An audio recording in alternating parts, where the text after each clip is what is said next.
Very good evening, welcome to the debate. ఇవాళ తెలంగాణ రాజకీయాలకు సంబంధించి ఒక బిగ్ బ్రేక్ అనుకోవాలి. ఇది చాలా కాలంగా బీఆర్ఎస్ పార్టీ, ప్రత్యేకించి కేసీఆర్ గారు, ఆయన కుటుంబ సభ్యులు చాలా ఆతృతగా, ఆవేదనగా ఎదురు చూస్తున్న సందర్భం ఇవాళ ఒక రకంగా కళ ఫలించిందని అనుకోవాలి. ఆ కుటుంబానికి దాదాపు 164 రోజుల క్రితం లిక్కర్ స్కామ్ చేశారు, లిక్కర్ స్కామ్లో పెద్ద ఎత్తున ముడుపులు తీసుకున్నారు అనే ఆరోపణల కింద అరెస్ట్ అయిన కేసీఆర్ గారి కుమార్తె ఎమ్మెల్సీ కల్వకుంట్ల కవిత ఇవాళ బెయిల్ సాధించగలిగారు మొత్తానికి సుప్రీంకోర్టులో. హైకోర్టు బెయిల్ రిజెక్ట్ చేసినా కూడా పలు దఫాలుగా సిబిఐ, ఈడీలు బెయిల్ ఇవ్వడానికి వీల్లేదని అడ్డుపడినా కూడా ఇవాళ సుప్రీంకోర్టు ఆర్గ్యుమెంట్స్ అన్నీ అయిన తర్వాత ఆవిడ బెయిల్కి అర్హురాలే అని చెప్తూ బెయిల్ ఇచ్చింది. సో లాయర్లు అక్కడ షూరిటీస్ అన్ని ప్రొడ్యూస్ చేసి తిహార్ జైలు నుంచి ఆమెను తీసుకొచ్చే క్రమంలో ఉన్నారు. ఇప్పుడు ఎనీ మూమెంట్ బయటకు వచ్చే అవకాశం ఉంది ఈ పూటనే. సో రేపు మధ్యాహ్నానికో రేపు ఈవినింగ్కో హైదరాబాద్ వస్తారు కేటీఆర్ గారు, హరీష్ రావు గారు అండ్ కవిత, వాళ్ళ ఫ్యామిలీస్ ఇంకెవరు ఉన్నారు వాళ్ళు. ఇక్కడ నుంచి వాళ్ళ ఒక 20 మంది ఎమ్మెల్యేలు కూడా వెళ్ళారు అక్కడ. మరి ఎందుకు వెళ్ళారు అంటే బెయిల్ వస్తుందనే నమ్మకంతో. బెయిల్ వచ్చిన తర్వాత సెలబ్రేషన్స్ కోసమని వెళ్ళారా, ఒకవేళ బెయిల్ రాకపోతే అక్కడ ఏదన్నా ప్రొటెస్ట్ లాంటివి చేయాలనుకున్నారా, కోర్టులో కాదు బయట సంస్థలకు వ్యతిరేకంగా, దర్యాప్తు సంస్థలకు వ్యతిరేకంగా తెలియదు కానీ చెప్పలేదు, బట్ వెళ్ళారు. ఇప్పుడు బెయిల్తో వస్తున్నారు వాళ్ళు. సో ఇదంతా ఒక పెద్ద పొలిటికల్ వార్ లాగా నడిచింది ఈ 164 రోజులతో పాటు. అంతకుముందు ఒక 6 నెలలు పైనే లిక్కర్ స్కామ్ ఆరోపణలను బీజేపీ నేతలు, ఢిల్లీకి చెందిన బీజేపీ నేతలు ఎప్పుడైతే లిక్కర్ స్కామ్ జరిగింది, ఢిల్లీ ప్రభుత్వం, కేజ్రీవాల్ ప్రభుత్వము, అలాగే తెలంగాణకు చెందిన కేసీఆర్ కుటుంబ సభ్యులు కలిసి చేసిన ఈ స్కామ్ అంటూ ఫస్ట్ దీన్ని బయటపెట్టింది ఢిల్లీలో ఉన్న బీజేపీ నాయకులు, ఒక ఎంపీ, ఇంకొక నాయకుడు. అక్కడ నుంచి ఇది రాజుకున్నది, పొలిటికల్ హీట్ పెంచింది. ఆ తర్వాత సిబిఐ వాళ్ళు రావడం, ఈడీ వాళ్ళు రావడం, పలు దఫాలుగా కవితను ఆమె ఇంట్లోనే విచారించడం, తర్వాత ఢిల్లీకి రమ్మనడం, అక్కడ 2-3 సార్లు విచారణకు పిలిచి ఇక ఆ తర్వాత ఇక్కడ మళ్ళీ ఇక్కడికి వచ్చి ఇంటికి వచ్చి ఇక్కడ ఇంటి దగ్గర అరెస్ట్ చేయడం, ఇదంతా ఒక పెద్ద ఒక సీరియస్ క్రమంలోనే జరిగింది. అయితే దీని చుట్టూ ఇప్పుడు రాజకీయ ఇదిగానే ఉంది మొదటి నుంచి కూడా. ఇది పొలిటికల్ మోటివ్ ఉన్న కేసు. ఇది రాజకీయ ఉద్దేశంతో, కక్ష సాధింపుతో, కేసీఆర్ మీద, బీఆర్ఎస్ మీద పగతో చేస్తున్న కేసు ఇది, బీజేపీ చేస్తున్న కేసు అని మొదటి నుంచి బీఆర్ఎస్ చేస్తూ వచ్చిన ఆరోపణలు అన్నట్టుగానే అది మొత్తం మీద ఆ టైంలోనూ కొన్ని ఘటనలు జరిగినాయి. కొంతమంది ఎమ్మెల్యేలను, బీఆర్ఎస్కు చెందిన ఎమ్మెల్యేలను బీజేపీ వాళ్ళు కొనడానికి ట్రై చేశారంటూ ఒక ఫామ్ హౌస్లు, దానికి సీక్రెట్ కెమెరాలు పెట్టి బీఆర్ఎస్ ప్రభుత్వం అప్పుడు దాన్ని షూట్ చేయడము, ఏకంగా దాంట్లో బీజేపీకి చెందిన సీనియర్ నేత, అగ్రనేత, ఒక రకంగా బిఎల్ సంతోష్ జీ అనుకుని నడిపించాడని, అతన్నే ముగ్గులోకి లాగాలని, అతను అరెస్ట్ చేయాలని చాలా ప్రయత్నం జరిగింది. అది బీజేపీ ఒక రకంగా చాలా సీరియస్గా తీసుకుంది దాన్ని. వాటెవర్ జరగాల్సిందంతా జరిగిపోయింది. మొత్తం మీద కవిత అరెస్టు, ఇవాళ బయటికి రాబోతున్న తీరు, ఇదంతా ఒక ఎత్తు అయితే, ఇప్పుడు ఇంకొక రకమైన పొలిటికల్ హీట్ మొదలైంది. కవితకి బెయిల్ ఎలా వచ్చింది? మామూలుగా అయితే లీగల్ ప్రాసెస్ అది. ఎవరికైనా ఆరోపణలు ఎదుర్కొంటూ జైల్లో ఉన్నవాళ్ళు బెయిల్ కోసం రిపీటెడ్గా పిటిషన్లు వేస్తూ ఉంటారు. కింద కోర్టులో రిజెక్ట్ అయితే పై కోర్టుకు వెళ్తూ ఉంటారు. లీగల్ ప్రాసెస్లోనే జ్యుడిషియల్ దీని ప్రకారం నిబంధనల మేరకు వాళ్ళ లాయర్లు అక్కడ వాదిస్తారు. ఒకసారి, రెండోసారి, మూడోసారి, నాలుగోసారి, మొత్తం మీద అయితే ఏదో ఒక టైంలో బెయిల్ వస్తుంది, ఎవరికైనా వస్తూనే ఉంటుంది, వాళ్ళు దోషిగా నిరూపితం అయ్యేంత వరకు. అయితే ఈ క్రమంలో ఆమెకి ఇవాళ బెయిల్ వచ్చింది. ఈ బెయిల్ రావడానికి కారణం కేంద్ర ప్రభుత్వం యొక్క ఆశీర్వాదంతో, కేంద్ర ప్రభుత్వానికి కేసీఆర్ సరెండర్ అయిపోవడం వల్ల ఈ బెయిల్ వచ్చింది. దర్యాప్తు సంస్థలు సహకరించాయి బెయిల్ రావడానికి. అంతకుముందు గట్టిగా బెయిల్ ఇవ్వడానికి వీల్లేదని పట్టుబట్టిన దర్యాప్తు సంస్థలు ఇప్పుడు కొంచెం లీనియంట్గా వ్యవహరించాయి. ఏదో వాదనలు అంటే వాదనలు అనే తరహాలో తప్ప పెద్దగా పట్టుబట్టలేదు బెయిల్ ఇవ్వొద్దని అనేది ఇప్పుడు కాంగ్రెస్ పార్టీతో పాటు బీఆర్ఎస్ ప్రత్యర్థులు ఇంకెవరున్నారో వాళ్ళు చేస్తున్న ఆరోపణ వాదన. ఎందుకు అని అంటే ఈ మధ్య బీజేపీ బీఆర్ఎస్ని లొంగ తీసుకుంది. అసలు ఒక దశలో అయితే బీఆర్ఎస్ ఇక విలీనమైపోతుంది బీజేపీలో, అది కనుమరుగైపోతున్న పార్టీ త్వరలో అనే కొన్ని ఇవి కూడా వచ్చాయి. సరే, కనుమరుగైపోతుందా లేదా నేను అంత డీప్గా వెళ్ళదలుచుకోలేదు, కానీ ఎందుకంటే ఒక రాజకీయ పార్టీని, పైగా ఒక ఉద్యమ పార్టీ ఇక ఉండదు అని చెప్పడానికి నేను సాహసించలేను. ఒకవేళ ఉండకపోతే అప్పుడు ఖచ్చితంగా అది వార్త, ఖచ్చితమైన పెద్ద వార్త అవుతుంది, అది వింత కూడా అవుతుంది. అయితే ఏదో జరిగింది, బీజేపీకి బీఆర్ఎస్కి మధ్య కొన్ని ఒప్పందాలు జరిగాయి. అది రాజకీయ ఒప్పందాలు, పొత్తులా లేకపోతే ఇంకోట పక్కన పెడితే ఒప్పందాలు అయితే జరిగాయనే బలమైన ఆర్గ్యుమెంట్ అయితే పొలిటికల్ కారిడార్స్లో ఉన్నది. అది ఏ రకమైన ఇది, కేసీఆర్ గారు ఏ పాయింట్లో బీజేపీకి సరెండర్ అయ్యారు, ఎలా ఉండబోతోంది, దానికి ప్రతిఫలంగా ఇంకొన్ని కూడా వచ్చాయి. కవితకు బెయిలుతో పాటు కేటీఆర్కి కేంద్ర మంత్రి, హరీష్ రావు ఏమో ఇక్కడ ఉమ్మడి ప్రతిపక్ష నేతగా ఉండేలాగా, కేసీఆర్ గారికి ఏదో గవర్నర్ అని, ఇట్లా రకరకాల ఇవన్నీ వార్తలు అయితే వచ్చినాయి. మన అందులో నిజాలు ఎంత పక్కన పెడితే ఒక లాజికల్ ఆర్గ్యుమెంట్సే వచ్చినాయి బయటికి. సో ఇది ఒక ఆస్పెక్ట్. లేదు ఇది కాంగ్రెస్ను బీఆర్ఎస్ కలిసి ఆడిన డ్రామా, వీళ్ళిద్దరు కలిసి సాధించుకున్న బెయిల్ అని బీజేపీ కేంద్ర మంత్రి బండి సంజయ్ ఒక ట్వీట్ చేశారు. ఎందుకంటే కవిత తరపున కేసు ఆర్గ్యూ చేసిన ఎమ్మెల్యే ఆయన అభిషేక్ సింఘ్వి, ఆయనకి ఇప్పుడు తెలంగాణ నుంచే రాజ్యసభ ఇచ్చారు. ఇదంతా మంచిగా కేసీఆర్ ఆడిన రాజకీయ చతురత, ఇది హ్యాట్స్ ఆఫ్ కేసీఆర్ అంటూ బండి సంజయ్ ట్వీట్ చేశారు.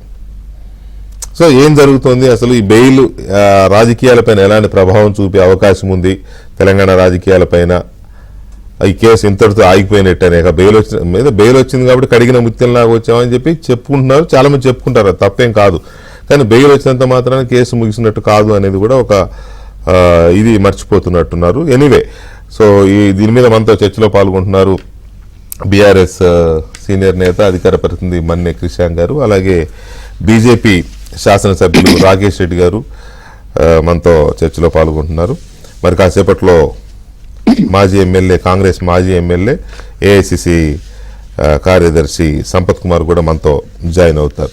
ముందుగా క్రిషాంక్, ముందుగా మీకు అభినందనలు, మీ పార్టీ మీకు అందరికీ బెయిల్ వచ్చినందుకు. సో ఇనిషియల్గా ఎలా ఫీల్ అవుతున్నారు బెయిల్ రావడానికి? ముందుగా వికే గారు థ్యాంక్ యూ మీరు ఈ చర్చ జరిపినందుకు. ఎందుకంటే ఈ కేసు అయినప్పటికీ దాదాపు 2 సంవత్సరాల నుంచి మనం చాలా చర్చలు చేసినాం దీని మీద. అడుగడుగున నోటీసులు వచ్చినప్పుడు, ఇన్ఫాక్ట్ నోటీస్ కాదు, మీరు కరెక్ట్గా మీరే గుర్తు చేశారు, ఢిల్లీ బీజేపీ వాళ్ళు మాట్లాడినప్పుడు, తర్వాత బండి సంజయ్ గారు కార్యకర్తలను ఇక్కడ దాడి మీదకి, వాళ్ళ ఇంటి మీదకి, మా ఎమ్మెల్సీ గారి ఇంటి మీదకి పంపించినప్పుడు, తర్వాత ఈడీ నోటీసులని, తర్వాత సిబిఐ నోటీసులని, ఈ మళ్ళా మేము మొబైల్ ఫోన్స్ హ్యాండ్ ఓవర్ చేసినప్పుడు, ఇంటరాగేషన్ అప్పుడు పదే మీరు డిబేట్ పెట్టడము, ప్రతి సందర్భంలో నేను ఉండడం. సో ఇవాళ మాకు బెయిల్ వచ్చిన సందర్భంలో కూడా మీరు ఇవాళ ఈ చర్చ జరపడం, ఎందుకంటే ఇవాళ మోర్ క్రూషియల్. ఎందుకంటే కోర్టు ఏం చెప్పింది, కోర్టు ఏం రిమార్క్స్ ఏం చెప్పింది అనేది మా వర్జన్ ఇవాళ తెలంగాణ సమాజానికి కూడా తెలవాల్సిన అవసరం ఉన్నది. మేము 2 సంవత్సరాల నుంచి చేస్తున్న ఈ పోరాటం, వాళ్ళు అంటే మేము అంటున్న మా మీద జరిగిన దుష్ప్రచారం మీద జరుగుతున్న పోరాటానికి వాళ్ళ కోర్టు చేసిన రిమార్క్స్ చాలా ఇంపార్టెంట్. సో మా సంబరాలు, మా వాళ్ళందరూ కూడా ఢిల్లీలో సంబరాలు చేసుకుంటున్న క్రమంలో నేను వచ్చి మీతో సంబరాలు చేసుకోవడానికి ఇవ్వండి స్వీట్ బాక్స్, తెలంగాణ పిండి వంటకాల నుంచి మీకోసం ఇంటికి తీసుకొని వెళ్ళిన, దయచేసి నేను తీసుకుంటాను, షో తర్వాత తీసుకుంటాను, మీకోసం ప్రత్యేకంగా నేను తీసుకున్నాను. సో ఒకటి వికే గారు, దారుణం ఏంటంటే ఇంత ఇమీడియట్ గా ఎందుకు హోంశాఖ మంత్రి గారు, దేశ హోంశాఖ మంత్రి గారు, minister of state, union minister బండి సంజయ్ గారు ట్వీట్ చేయడము, ఇటు కాంగ్రెస్ నుంచి పిసిసి ప్రెసిడెంట్ రేస్ లో ఉన్నట్టున్నారు కదా మహేష్ గౌడ్ గారు మాట్లాడడం, ఈయన తెలంగాణ రాష్ట్రమే ఆలోచిస్తాడు కదా, ఆయన అక్కడ ఉన్న ఆయనే చోటామోటా వ్యక్తి కాదు, హోంశాఖలో కేంద్ర దాంట్లో సహాయ మంత్రిగా ఉన్న వ్యక్తి. ఆయననేమో బీఆర్ఎస్ కాంగ్రెస్ ఒకటి అని చెప్తారు. ఒకవేళ నేను అది చెప్పాలంటే అడ్వకేట్స్ మీద కూడా మీరు రాజకీయ రంగు పుయ్యాలని అనుకుంటే రఘునందన్ రావు గారు ఎవరి కేసులు కొట్లాడారో కూడా తెలుసు కదా. ఓవైసీ గారి కేసు కూడా కొట్లాడారు. అడ్వకేట్లు డెఫినెట్ గా రాజకీయాలే చేస్తారు, నో డౌట్. అందులో అడ్వకేట్ గురించి ఆలోచించాల్సిన పని లేదు. అంటే ఆ బేసిస్ గా అభిషేక్ సింఘ్వి గారు ఇనిషియల్ గా కొట్లాడారు కాబట్టి అని. ఎందుకంటే ఇవాళ డిఫరెంట్ స్టేజెస్ లో ఈడీ అరెస్ట్ చేసింది, ఆ తర్వాత సిబిఐ అరెస్ట్ చేసింది, ముకుల్ రోహత్గి గారు కూడా కేసు ఫైట్ చేశారు. నంబర్ 1. నంబర్ 2, ఇటు కాంగ్రెస్ నుంచి మహేష్ కుమార్ గౌడ్ గారు కూడా వారు కూడా ఏంటంటే కలిసి ఉన్నారు అనేది. కానీ దీంతో మీరు ఒకటి అర్థం చేసుకోండి, దేశ అత్యున్నత కోర్టును, గౌరవ సుప్రీంకోర్టుని మీరు తప్పుపడుతున్నారు అనేది ఇవాళ వీళ్ళు ఆలోచించాల్సిన అవసరం ఉన్నది కదా. ఎందుకంటే కోర్టు రిమార్క్స్ చాలా క్లియర్గా చెప్పింది. ఎవిడెన్స్ పెట్టినరా ముందు పెట్టలేదు, మనీ ట్రయల్ చూపెట్టగలిగినరా చూపెట్టలేకపోయారు, ఎవిడెన్స్ ట్యాంపర్ అని అన్నారు. ఎవిడెన్స్ ట్యాంపర్ ఎట్లయితుందయ్యా అంటే మెసేజ్లు డిలీట్ చేసిర్రు అని చెప్తే జడ్జి అన్నారు నేను కూడా మెసేజ్లు డిలీట్ చేస్తుంటా, లేకుంటే మన ఫోన్లు అంతా నిండిపోతాయి, నాకు కాలేజ్ గ్రూపులు ఉన్నాయి, స్కూల్ గ్రూపులు ఉన్నాయి, వాట్సాప్లో డిలీట్ చేసినంత మాత్రాన మనం జనరలీ ఫోన్ మార్చినప్పుడు డిలీట్ చేస్తాము, ఫార్మాట్ చేస్తాము, నేను కూడా చేసిన దాన్ని మీరు ఎవిడెన్స్ ట్యాంపర్ ఎట్లా అంటారు. తర్వాత క్రమంలో మీరు బెదిరించిండ్రంట, అందులో మిగతా ఉన్న వాళ్ళను బెదిరించిండ్రు అనేసి వేసిన ఆరోపణ వాళ్ళ నుంచి, ఏఎస్జీ నుంచి. ఎవరిని అని అంటే అరుణ్ పిల్లై జైల్లో ఉన్నాడు కదా, ఎట్లా బెదిరిస్తారు అని దాన్ని ఎస్టాబ్లిష్ చేయలేకపోయారు. సో ఇవన్నీ కూడా దుష్ప్రచారం జరిగింది మా మీద. ఎవరో చిన్న చిన్న వాళ్ళు కూడా కాదు వికే గారు, ఇటు రాహుల్ గాంధీ గారు కానివ్వండి, రేవంత్ రెడ్డి గారు కానివ్వండి, వీళ్ళు ఎన్నికల్లో ప్రచారం చేశారు. దేశ ప్రధానమంత్రి వచ్చి జగిత్యాల గడ్డ మీద కవిత గారి గురించి ఈ కేసు గురించి మాట్లాడారు. మీరు ఒక మాట అన్నారు కరెక్ట్ గా, ఇవాళ I should agree with you. ఏంటిదంటే ఇది పొలిటికల్ కేసే, మేము ఆ రోజు నుంచి అదే చెప్పినాం, ఇది పొలిటికల్ కేసే. ఎందుకంటే ఎలక్షన్స్ లో యూటిలైజ్ చేసుకున్నారు మీరు దాన్ని. సరే ఏదేమైనా కూడా రిజల్ట్ మాకు వచ్చింది, ఇవాళ కూడా రిజల్ట్ మాకు వచ్చింది. ఇవాళ ఒక్కరోజైనా లీగాలిటీ మాట్లాడదాం. ఎందుకంటే మేము నాకు పేరు తీసుకోవాలని వద్దాం, మార్కెటింగ్ ఈ మధ్య కొందరు పంతులు చాలా ఫేమస్ అయిపోయారు, ఎక్కడ పోయినా కూడా వాళ్ళు మాట్లాడుతున్నారు. మాట్లాడాల్సిన అవసరం లేదు, కానీ ఏంటంటే అట్లా జ్యోతిష్యం చెప్పలేం కదా మనం. హరీష్ రావు గారు ఇదైతారు, కేసీఆర్ గారు ఇదైతారు, కేటీఆర్ గారు ఇదైతారు అని. అయితే గారు ఎందుకు చెప్పాలన్నా, పాపము గతంలో కొంత పాత సీనియర్ జర్నలిస్టులు ఉండే, వాళ్ళకి ఇప్పుడు ఏ ఛానల్ లేక యూట్యూబ్లు పెట్టుకొని కొంత టీఆర్పీ రేటింగ్స్ కావాలనేసి ఆయన ఒక వ్యక్తి కొంచెం అటెన్షన్ కోసం ఇది చెప్పిన. కానీ ఒకటి చెప్తాను మీకు గ్యారంటీగా, మేము 2014లో బీజేపీ మీద కాంగ్రెస్ మీద పోటీ చేసినాం, ప్రభుత్వంలో ఏర్పాటు చేసుకున్నాం. 2018లో కూడా బీజేపీ మీద పోటీ చేసినాం, కాంగ్రెస్ మీద పోటీ చేసినాం, సింగిల్ గా ప్రభుత్వంలో కూర్చున్నాం. ఈ ఒక్కసారి అపోజిషన్ లో ఉన్నాం కదా, దానికే కథమైపోతుందా? అంతే. గెలుపోవటంలో అనేది ప్రజాస్వామ్యంలో వెరీ కామన్. నాకు గుర్తు ఒకసారి మీరు డిబేట్ పెట్టారు, కేసీఆర్ గారు ఒక బహిరంగ సభలో ఏమున్నది గెలుపోవటంలు ఉంటాయని ముందే అన్నారు. అంటే కూడా మనం అప్పుడు డిబేట్ చేసినాం, ఏమన్నా ఫీలింగ్ ఉందా, ఏమన్నా ఆల్రెడీ సిగ్నల్ ఉందా అనేసి. అంటే ఇట్స్ అ రొటీన్ థింగ్, శాశ్వతం కాదు కదా 40-50 సంవత్సరాలు ఉండడానికి. 151 వచ్చిన జగన్ కి 11 వచ్చినాయి, మళ్ళీ భవిష్యత్తు అట్లే ఉంటుందని మనం అనుకుంటున్నాం. సరే బీజేపీ వాళ్ళు ఒకటి మాట్లాడుతున్నారు, కాంగ్రెస్ వాళ్ళు దారుణం ఏంటంటే వాళ్ళు మాట్లాడడం అనేది ఒక ఇష్యూ అయితే. సో మీ పార్టీలో ఎలాంటి ఫీలింగ్ ఉంది? ఎందుకంటే పార్టీ కొంచెం డిస్టర్బ్ అయింది, మోరల్ గా దెబ్బతిన్నది కవిత అరెస్ట్ తోటి. అటు ఒకవైపు అరెస్ట్ అయింది అని అంటే ఇటు కేసీఆర్ గారు కొంత ఫిజికల్ గా కానీ లేకపోతే దెబ్బతిన్నారు కదా. దాంతో పాటు అధికారం కోల్పోయి ఎమ్మెల్యేలందరూ వెళ్ళిపోతున్న పరిస్థితి. దీంతో పార్టీ క్యాడర్ కొంచెం డిమోరల్ అయింది అనేది ఒక వాస్తవం. వికే గారు 100%. ఎందుకంటే ఒక్కొక్కటి చెప్తాను, ప్రతి ఒక్కరికి ఒక అనుబంధం ఉంటుంది కవిత ఉంటుంది. ఇప్పుడు నాకు ఒక నా పర్సనల్ అనుబంధం చెప్తాను. ఎందుకంటే కొందరు అన్నా కూడా భజన చేస్తారు ఇది అదని అంటారు. నా టికెట్ సమయంలో లాస్ట్ మినిట్ లో, ఎందుకంటే అప్పుడు కేటీఆర్ గారు లేకుండే, విదేశాలకు వెళ్ళారు, మీకు గుర్తుంటే వాళ్ళ అబ్బాయిని అక్కడ స్టడీస్ కోసం తిప్పారు. అయ్యో ఇక కష్టమే కానీ చేతులు ఎత్తేసిన నేను. అట్లాంటి సమయంలో మధ్యరాత్రి నాకు కవిత గారి నుంచి కాల్ వచ్చింది, నువ్వు రా నా నివాసానికి నెక్స్ట్ డే మార్నింగ్ అని అన్నారు. అని లాస్ట్ ప్రయత్నం వారు కూడా చేశారు. కేటీఆర్ గారు నాకు చెప్పి వెళ్ళిండ్రు, నీ బాధ్యత నాకు అప్పచెప్పి వెళ్ళిండ్రు, నేను దాన్ని ఫైట్ చేయాలి అని వారు కూడా టికెట్ కోసం అడిగిండ్రు, ప్రయత్నం చేశారు. అట్లాంటి అంటే ఒక్కొక్క కార్యకర్త, కొందరు జర్నలిస్టులకు గతంలో వ్యాక్సిన్స్, ఇంజెక్షన్స్, కోవిడ్ టైంలో ఇవన్నీ కూడా అనుబంధం ఉన్నది. అట్లాంటి మహిళను పట్టుకొని ఏమి కాకముందే ఇవాళ కూడా లిక్కర్ క్వీను, సారా క్వీను ఇవన్నీ మాట్లాడుతుంటే మోరల్గా అంటారా? ఎస్, మోరల్గా మేము ఇబ్బంది ఫీల్ అయినాం. ఏం కాకముందే, ఏం ఎవిడెన్స్ లేకముందే ఒక పొలిటికల్ కేసుల్లో, ఎందుకంటే రీజన్ ఏంటిది అంటే జస్ట్ బికాస్ షీఈస్ కేసీఆర్ గారు డాటర్ కాబట్టి ఇదంతా కూడా చేశారు. ఇవాళ మీరు చూడండి, రాహుల్ గాంధీ గారు బెయిల్ మీద లేరా, సోనియా గాంధీ గారు బెయిల్ మీద లేరా? కానీ ఎప్పుడైనా ఏనాడైనా ఆ లాంగ్వేజ్ మేము సోనియా గాంధీ గారి మీద మాట్లాడినామా, ప్రియాంక గాంధీ గారి మీద మాట్లాడినామా, రాహుల్ గాంధీ గారి మీద మాట్లాడినామా? ఒక పార్టీ, ప్రతి ఒక్క పార్టీకి ఒక సిద్ధాంతం అనేది ఉంటుంది. అది దాన్ని బిలో చేసి మనము దాన్ని డిమీన్ చేసి పర్సనల్గా టార్గెట్ చేసి ఎన్ని అండి, బతుకమ్మ ఫోటోని బతుకమ్మ తీసేసి బాటిల్ పెట్టిన పరిస్థితి. అట్లాంటి పొలిటికల్ మార్ఫింగ్స్ కూడా సోషల్ మీడియా గురించి ఏముందిలేండి, సోషల్ మీడియా ఎలక్షన్ క్యాంపెయిన్ అయినాయి. అంటే మీరు అడిగిన క్వశ్చన్ కి మీరు డిమోరలైజ్ అయిన మానసికంగా చాలా మంది కూడా ఇబ్బంది పడ్డారు. ఇవాళ కోర్టు చేసిన పాయింట్ టు పాయింట్ డిస్కషన్ అందరు కూడా గమనించారు. కాబట్టి వీ ఫీల్ ఎస్. కొందరు ఏమంటారు, ఇది తీర్పు కాదు, ఇది జడ్జ్మెంట్ కాదు, కేసు కాదని. కానీ 164, 166 రోజులు పెట్టుకున్న తర్వాత కూడా వీళ్ళు ఎస్టాబ్లిష్ చేయలేకపోయినరు అని అంటే వీళ్ళ నరేటివ్ని ఎట్లా వాళ్ళు బిల్డ్ చేసుకునే ప్రయత్నం చేసిర్రు. ఇవన్నీ కూడా కోర్టు చెప్పింది కదా. ఇవాళ సుప్రీంకోర్టు ఏమని అన్నది, అరే మీరు సెలెక్టివ్ గా ఎందుకు పిక్ చేస్తున్నారు, మీరు ఒక వ్యక్తి ఏమో అక్కడ వాళ్ళ ఎంపీ అయిపోతారు బీజేపీ టీడీపీ అలయన్స్ లో, ఆయన అక్యూజ్డ్ కూడా కాదు, మాగుంట శ్రీనివాస్ గారు అలా అక్యూజ్డ్ కాదు, వాళ్ళ అబ్బాయిని అప్రూవల్ చేస్తారు. సెలెక్టివ్ గా ఎందుకు చేస్తున్నారు అని సుప్రీంకోర్టు చెప్పింది కదా. ఇదే బీజేపీ ఆఫీస్ స్పీచ్ కాదు, కాంగ్రెస్ స్పీచ్ కాదు, బీఆర్ఎస్ కాదు, ఆనరబుల్ సుప్రీంకోర్టు పాయింట్అవుట్ చేసింది. సో ఒకటేంటంటే దయచేసి ఇప్పటికైనా కూడా పాలిటిక్స్ లో బిలో ద బెల్ట్ పాలిటిక్స్ చేయొద్దు. నేను ఈ ఆపర్చునిటీ ఇంకోటి కూడా తీసుకుంటున్నాను. సోదరులు రాకేష్ గారు కూడా కూర్చున్నారు కాబట్టి ఐ టేక్ అన్ ఆపర్చునిటీ. వారు ఒక ఇంటర్వ్యూలో వాళ్ళు అన్నారు, ఒక వారి నియోజకవర్గానికి చెందిన ఆడపడుచులాగా బెయిల్ రావాలని కోరుకుంటున్నాను వారు అని అన్నారు. డెఫినెట్ గా ఐ షుడ్ థ్యాంక్ దెమ్. అట్లా ఉండాలి. Politics should be on different platform, కానీ ఆన్ పర్సనలైజ్డ్ గా మాత్రం అట్లాంటి బిలో ద బెల్ట్ పాలిటిక్స్ చేయొద్దు. ఇకనైనా కూడా బండి సంజయ్ గారు ఆ స్టేట్మెంట్ ఎందుకు ఇంపల్సివ్ గా ఇచ్చారో, ఇటు మహేష్ గౌడ్ గారు అయినా కూడా ఈ లెట్స్ మూవ్ ఆన్. ఇంకా టార్గెట్ చేయాల్సిన అవసరం లేదు. నాకు తెలిసి ఇంకా వస్తూ ఉంటాయి, ఇంకా చాలా మంది కూడా వస్తూ ఉంటారు. బండి సంజయ్ గారు చేసిన కామెంట్ మీద ఒక సీనియర్ సుప్రీంకోర్టు కౌన్సిల్ మన తెలుగు వారే ఆయన పెట్టిన మెసేజ్ పెట్టారు. కావాలంటే నా పేరు చెప్పిన ప్రాబ్లం లేదన్నారు, కానీ అవసరం లేదు. బట్ ఆయన అనేది ఏంటంటే, Mukul Rohatgi is BJP, Dama Seshadri is not Congress, Chowdary is not Congress, Bandi Sanjay garu is making false statement that Congress advocates got bail for Kavitha. అంటే వాళ్ళు ఎవరు కాంగ్రెస్ వాళ్ళు కాదు. సుప్రీం కోర్టుకి వెళ్ళాలంటే ఫస్ట్ బీఆర్ఎస్ కార్యకర్తలు అందరినీ మేము సుప్రీం కోర్టు అడ్వకేట్లను చేయాల్సి వస్తుంది. రాకేష్ రెడ్డి గారు నమస్తే, గుడ్ ఈవినింగ్. నమస్తే నమస్తే నమస్తే.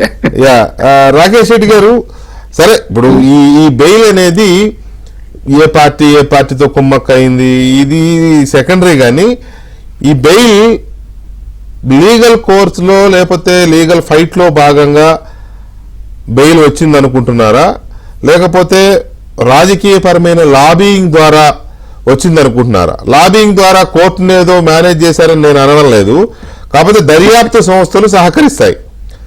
ఇది మనకు చాలా నోన్ ఫ్యాక్ట్. ఇది దర్యాప్తు సంస్థలు ఏం చేస్తాయంటే, వాళ్ళ మీద వాళ్ళు వద్దనుకున్నంత సేపు గట్టిగా ఫైట్ చేస్తాయి, వద్దనుకున్న కొద్దిగా అట్లా సడలిస్తాయి. అట్లా వచ్చే అవకాశాలు ఉన్నాయి. మీ ఈ రెండిట్లో ఏది అవకాశం ఉంది? ఒకటి వెంకటకృష్ణ గారు, ఫస్ట్ భారత న్యాయ వ్యవస్థ మీద గౌరవం ఉంచుకోవాలి. రాజకీయ నాయకులు ముందుగా ఒళ్ళు దగ్గర పెట్టుకుని మాట్లాడాలి. మనమే, ఎందుకంటే మనల్ని బాగా సమాజం గమనిస్తుంది. మనకు there is a very crazeful field ఇది. ఎందుకంటే ఒక క్రేజ్ సంబంధించిన ఫీల్డ్, ఒక సినిమా ఫీల్డ్ కన్నా ఎక్కువ క్రేజ్ ఉంటుంది. మనం సమాజాన్ని చాలా తప్పుతో పట్టిస్తుంది. రెండోది, ఇప్పుడు 5 కోట్ల కేసులు ఇది ఒక కేసు అండి. 5 కోట్ల కేసులల్లా ఒక కేసు. రెండోది ఏముంది, ఇప్పుడు రేవంత్ రెడ్డి గారు బెయిల్ మీద రాలేదా? మరి అప్పుడు ఆయన కుటుంబ సభ్యులు తిరగలేదా? రాకేష్ రెడ్డి జైల్లో ఉన్నప్పుడు బెయిల్ మీద రాలేదా? జగన్మోహన్ రెడ్డి బెయిల్ మీద రాలేదా? తప్పులు కోర్టు నిర్ణయిస్తుంది వెంకటకృష్ణ గారు. ఇప్పుడు ఈరోజు సుప్రీంకోర్టులో క్లియర్ గా చెప్పారు ఏమని, సుమారు ఇన్వెస్టిగేషన్ అంతా అయిపోయింది కాబట్టి ఇంకా ఆమె ఉండే అవసరం లేదు. దానికి ఏదో రకరకాల అపోహలు. ఇప్పుడు మీరు చెప్పేది పొలిటికల్ లాబింగ్. ఏంటండి పొలిటికల్ లాబింగ్ అంటే ఏంటి? ఇప్పుడు మేము కూడా అనొచ్చు కదా కాంగ్రెస్ బీఆర్ఎస్ కలుపుకోవడానికి. ఎందుకంటే ఇప్పుడు తెలంగాణ రాష్ట్రంలో ఈ రోజు ఒక ప్రధాన శక్తిగా ఎదుగుతున్న బీజేపీని దెబ్బతీయడానికి 2 పార్టీలు కలిసినాయి అన్నారు కదా. మీరే చెప్పండి, కానీ మేము కూడా అనొచ్చు కదా అని మీరు అంటున్నారు. ఆల్రెడీ అన్నారు బండి సంజయ్ గారు. అదే అంటున్నాం మేము ఇప్పుడు కూడా అంటున్నాం. తప్పేంది? ఇప్పుడు వాళ్ళు ఎవరన్నారు? మహేష్ కుమార్ గారు అన్నారు. ఎప్పుడు అంటే ఇప్పుడు ఆ స్థానాల్లో ఉన్నప్పుడు మేము రాజకీయంగా ఎదుర్కోవాలి కదా. లేకపోతే అన్నవాడికి ఇన్నవాడికి ఇనుకుంటుండాలి రాజకీయ వ్యవస్థలా. ఒకటంటే 101 అంటాం. ఇప్పుడు ఒకటి నేను కేసు మెరిట్స్ కోవట్లేదు. సోదరుడు కృష్ణాకి చెప్పినట్టు నేను డైరెక్ట్ బహిరంగంగా చెప్పిన 2 ఇంటర్వ్యూలల్లా మా నిజామాబాద్ కోడలు నా సోదరు లాంటిది కనిమలి రాలేదా? నేను కేసు కొట్టేయమని చెప్పలేదు వెంకటకృష్ణ గారు. Bail is the fundamental right to Indians. ఒకసారి ఇన్వెస్టిగేషన్ అయిపోయిన తర్వాత మీరైనా నేనైనా మొన్న రవిప్రకాష్ ఛానల్ నన్ను రవిప్రకాష్ కూడా బెయిల్ మీద ఉన్నానని చెప్పాను. తప్పేముంది? మీరు భారత న్యాయ వ్యవస్థను అవమానపాలు చేస్తారు. లేకపోతే కాంగ్రెస్ అన్నదానికి సోదరుడు బండి సంజయ్ గారు సమాధానం ఇచ్చారండి. ఏమని కాంగ్రెస్ లీడర్స్ అంతా బీజేపీ మరి వీళ్ళు కాలేదు, మనీష్ సిసోడియా పార్టీని మేము మెర్జ్ చేసుకోవట్లేదు ఆప్ని. అరే మాట్లాడే వారికి కొద్దిగానే బుద్ధి ఉండాలండి. మరి ప్రజలని ఇట్లా మూర్ఖులు చేసి మాట్లాడడం. మేము అనుకునేది క్లియర్ గా చెప్తున్నాము. ఈరోజు ఎలా ఉంది కాంగ్రెస్ బీఆర్ఎస్ ఏ పార్టీలోకి చేరుతున్నారండి? ఎమ్మెల్యేలు మా పార్టీలోకి చేరుతున్నారా కాంగ్రెస్ చేరుతున్నారా? ఏమైంది? మెగా కృష్ణారెడ్డి మీద కేసు ఏమైంది? రేవంత్ రెడ్డి గారు తోడుకలు తిత్తా అన్నాడు. ఏమైంది? ఫోన్ ట్యాపింగ్ కేసు ఏమైంది? కాకతీయ కేసు అన్ని కాంప్రమైజ్ అయ్యారా? ఈ కాంప్రమైజ్ ఇప్పుడు రేవంత్ రెడ్డి గారు 22 సార్లు ఎందుకు వెళ్ళాడు? రాష్ట్రపతి ఉంటాడా? కవిత బెయిల్ గారు వెళ్ళారు. ఎందుకంటే బీజేపీ బలపడుతుంది తెలంగాణ రాష్ట్రంలో. ఈ బీజేపీని ఎదుర్కొనాలంటే ఇద్దరు ఒకటి కావాలని నేను చెప్తున్నాను వెంకటేశ్వర గారు. మేము మాట అంటే 100 ఒకటి అంటాం. ఒక్కటి నేను కేసు మెరిట్స్ ఓట్లేదు. ఒక ఆడబిడ్డ మీద అంతా ఎందుకంటే అంత పగ ఏమున్నదండి? 5 నెలలు ఉన్నది జైల్లో. రేపు కోర్టు నిర్ణయిస్తుంది ఊరిపెట్టాలని ఊరిపెట్టండి. కేసు నిర్ణయమైన రోజు జడ్జిమెంట్ ఇచ్చిన రోజు కవిత గారికి ఊరిపెట్టాలని శిక్ష వచ్చింది అనుకోండి, ఊరి పెడతారు. ఏం మాట్లాడుతున్నాడు? ఒక ఆడబిడ్డ మీద మొత్తం నేను అనేది నాకు ఒకటే చెప్తున్నానండి. ఇది కాంగ్రెస్ ఒక పన్నాగం. ఈ కాంగ్రెస్ ఈ రాష్ట్రాన్ని ఈ రకంగా మొత్తానికి ఏ రోజైనా సరే న్యాయ వ్యవస్థను భ్రష్టుపడిస్తుంది, రాజకీయ వ్యవస్థను భ్రష్టుపడిస్తుంది, ప్రజలను భ్రష్టుపడిస్తుంది. ముఖ్యంగా తెలంగాణలో ఉన్న దీన్ని సబ్జెక్ట్ డైవర్ట్ చేయడానికి బీజేపీని ఇదేదో బీఆర్ఎస్ పార్టీని ఉంటాయి, రాజకీయ వైషమ్యాలు ఉంటాయి. అవసరమైతే ఇప్పుడు అది అంటున్నారు మరి ఆపెందుకు కాలేదండి? మనీష్ సిసోడియా గారు కూడా బెయిల్ వచ్చింది కదా. అంటే ఇక నోటు ఉంది కదా అని మొత్తం అబద్ధాలు. ఇప్పుడు నేను అదే చెప్తున్నాను క్లియర్ గా. రకరకాలుగా మాట్లాడుతున్నారు. హరీష్ రావు కేటీఆర్ బెయిల్, హరీష్ రావు కేటీఆర్ పోకపోతే రేవంత్ రెడ్డి తిరుపతి రెడ్డి పోతారు బెయిల్ గురించి. ఎవరు అంటే ఇట్లా పద్ధతి లేకుండా మాట్లాడదు. ఒక్కటి మాత్రం చెప్తున్నాం, అది న్యాయ వ్యవస్థకు సంబంధించింది. దర్యాప్తు సంస్థలు ఆ పని అవి చేసుకుంటే ఇది ఒకటే కాదు కదా, లక్షల కేసులు ఉన్నాయి. ఏమైంది? కనిముకొని 1,72,000 కోట్లు ఇదే 100 కోట్ల స్కాము, 1,72,000 కోట్ల స్కామ్ 2G స్కామ్ ఇన్వెస్టిగేషన్ ఉంది. కేసు ఎప్పుడో రాజా గారు కానీ కనిమల్ గారు బెయిల్ మీద వచ్చారా లేరా? అదే మీరు వచ్చినాకనే బయటకు వచ్చారు వాళ్ళు. నేను అలా కాదు సార్, ఇప్పుడు మేము వచ్చినామా వాళ్ళు వచ్చినామా కాదు, అది న్యాయ వ్యవస్థ. మళ్ళీ సార్ మీరు కూడా దయచేసి మీరు ఒక సీనియర్ మీరంటే బాగా ఇక్కడ లేదండి రాకేష్ రెడ్డి గారు, మీరు న్యాయ వ్యవస్థకి అట్రిబ్యూట్ చేయవసరలా. బెయిల్ అనేది దర్యాప్తు సంస్థల చేతుల ఆధారంగా ఉంటుంది. దర్యాప్తు సంస్థల మీదనే ఆధారపడి ఉంటది. దర్యాప్తు సంస్థల ఆర్గ్యుమెంట్స్ ని బట్టి లేకపోతే డిఫెన్స్ లాయర్ ని ఆర్గ్యుమెంట్స్ ఆధారం పట్టుకొని జడ్జి చెప్పాలా? అట్లా కాదండి, దర్యాప్తు సంస్థలకు మనకు ఎమోషన్స్ ఏముంటాయి, ప్రతిపక్షాలకు కవిత వెళ్ళొద్దు అంటే మనం అంటే ఒకటి అట్లా కాదు. వెంకటకృష్ణ గారు దయచేసి మీరు భలే ఉన్నారు. ఇప్పుడు దర్యాప్తు సంస్థలు ఇన్వెస్టిగేషన్ అయిపోయింది. ఇప్పుడు ఇన్వెస్టిగేషన్ 4 నెలల కింద ఉన్నప్పుడు ఒక ప్రైమరీ స్టేజ్ ఉంది. ఇన్వెస్టిగేషన్ చాలా ఎవిడెన్సెస్ కావాలి, అప్పుడు స్ట్రాంగ్ అపోజ్ చేసిండ్రు. మాక్సిమం ఇప్పుడు రాకేష్ రెడ్డి గారు ఇవాళ బీజేపీ బీఆర్ఎస్ కలిసిపోవడం వల్లనో లేకపోతే బీఆర్ఎస్ బీజేపీకి సరెండర్ అవడం వల్లనో ఈ బెయిల్ వచ్చింది అనే ఆరోపణలను లేకపోతే అభిప్రాయాన్ని మీరు ఖండించండి. నేనేం కాదని 100% ఖండిస్తున్నా. ఖండించుకోండి, మీ పార్టీలు కాబట్టి మీరు ఖండించుకోండి. I agree. Okay sir, AAP అవ్వలేదని ఎవరో ఎందుకు అనుకోవాలా? మనకు తెలియదు, చెప్పలేము. అరవింద్ కేజ్రీవాల్ కాంప్రమైజ్ అవ్వలేదని సరెండర్ అవ్వలేదని అనుకోలేం కదా. ఈ రకంగా బ్లాక్ మెయిల్ చేసి వాళ్ళని బ్లాక్ మెయిల్ చేసి అంటే ఇక్కడ ఒక పాయింట్ రాకేష్ రెడ్డి గారు చెప్పండి. భారతీయ జనతా పార్టీ ఇప్పుడు చేస్తున్న పని ఏంటంటే దేశంలో ప్రాంతీయ పార్టీలు లేకుండా చేయాలి. ఇదే జరుగుతోంది. జార్ఖండ్ లో జేఎంఎం గాని, తెలంగాణలో బీఆర్ఎస్ గాని, లేకపోతే అక్కడ ఏఐడిఎంకే గాని, కర్ణాటకలో ఆల్రెడీ కర్ణాటక కాదు తమిళనాడులో, కర్ణాటకలో అయిపోయింది దేవగౌడ గారి పార్టీ. సో ఈ మోడల్ లో వెళ్తున్నారు మీరు. ఇప్పుడు అట్లాగే ఆమ్ ఆద్మీ పార్టీ సరెండర్ అవ్వలేదని, అరవింద్ కేజ్రీవాల్ సరెండర్ అవ్వలేదని మనం ఎందుకు అనుకోవాలా తెలియదు. ఇంకా ముందు కదా చాలా బీజేపీ నాయకులు కూడా బీజేపీ నాయకులు కూడా దీన్ని ఎక్కువ చేయలేదు. కేసు గవర్నర్ రాశాడు ఇన్వెస్టిగేషన్ కు, చీఫ్ సెక్రటరీ. అది కూడా మర్చిపోతున్నారు ప్రైమరీ పాయింట్. రెండోది ఏంటంటే బీజేపీ వాదం వేరండి. బీజేపీ దేశం ఒకటి, న్యాయం ఒకటి ఒక రకంగా ఉంటది. ఇది బీజేపీ దిస్ కంట్రీ వన్ అంటది, యూనిటీ వన్ అంటది. అదే. ప్రాంతీయ పార్టీలు మేము ఒకటి, దయచేసి ప్లీజ్ వినండి, ప్రాంతీయ పార్టీలు మేము ఇష్టపడమని కాదు. ఈ దేశానికి అప్పుడప్పుడు కొద్ది ఇబ్బందులు వస్తుంది. దేశం 800 సంవత్సరాలు బానిసత్వంలోకి పోయింది. నిజాం ప్రభుత్వం కూడా ఇక్కడ భారతదేశంలో 564 సంస్థానాలుగా విడిపోయింది. ప్రతి ఒక్కరు చులకైన కిల్జీ గారికి, గోరి గారికి, బోరి గారికి. కాబట్టి మళ్ళా దేశం ఎక్కడ ముక్కలవుతుందో ఈ ప్రాంతీయ పొగడల వల్ల. ఈరోజు ఏం జరిగిందండి? అమృతలాల్ అనేవాడు ఎవడు? సరే మనం అంత కాదు మనం ఆ టాపిక్ లోకి వెళ్తే మన అసలు మెయిన్ టాపిక్ ఎక్కడికో పోతుంది. మీరు అంటున్నారు కాబట్టి రాకేష్ రెడ్డి గారు దయచేసి కైండ్లీ నేను అనేది ఏంటంటే, మీరు ఏమన్నారంటే ఆమ్ ఆద్మీ పార్టీ కూడా సరెండర్ అయిందా మాకు అని మీరు అన్నారు. కాబట్టి అవ్వలేదని మనం ఎట్లా చెప్పగలం? మళ్ళీ భవిష్యత్తులో చెప్పాలా? పొత్తులు ఉంటాయా, ఉండవా, ఎవరెవరితో పొత్తులు పెట్టుకుంటారు అవి ముందు తెలుసు. ఎనీవే దీని మీద కాంగ్రెస్ కి, బీజేపీకి ఈ బెయిల్ మీద రెండు రకాల ఆర్గ్యుమెంట్స్ మొదలైనాయి. మధ్యలో బీఆర్ఎస్ ఇప్పుడే బెయిల్ వచ్చిందనే కనీసం ఒక తృప్తి, ఒక ఆనందం కూడా లేకుండా ఈ పొలిటికల్ గా క్రష్ అవుతున్నట్టు కనపడుతోంది బీఆర్ఎస్. నిజంగానే బీఆర్ఎస్ ఇటు బీజేపీకో అటు కాంగ్రెస్ కో సరెండర్ అయింది. కాంగ్రెస్ సీనియర్ నేత మాజీ శాసనసభ్యులు సంపత్ కుమార్ గారు కూడా జాయిన్ అయ్యారు మనతో. సంపత్ గారు నమస్తే అండి. ఈ బెయిల్ రాగానే సహజంగా లాయర్లు, వీళ్ళ లాయర్లు వాళ్ళ లాయర్లు వాదిస్తారు.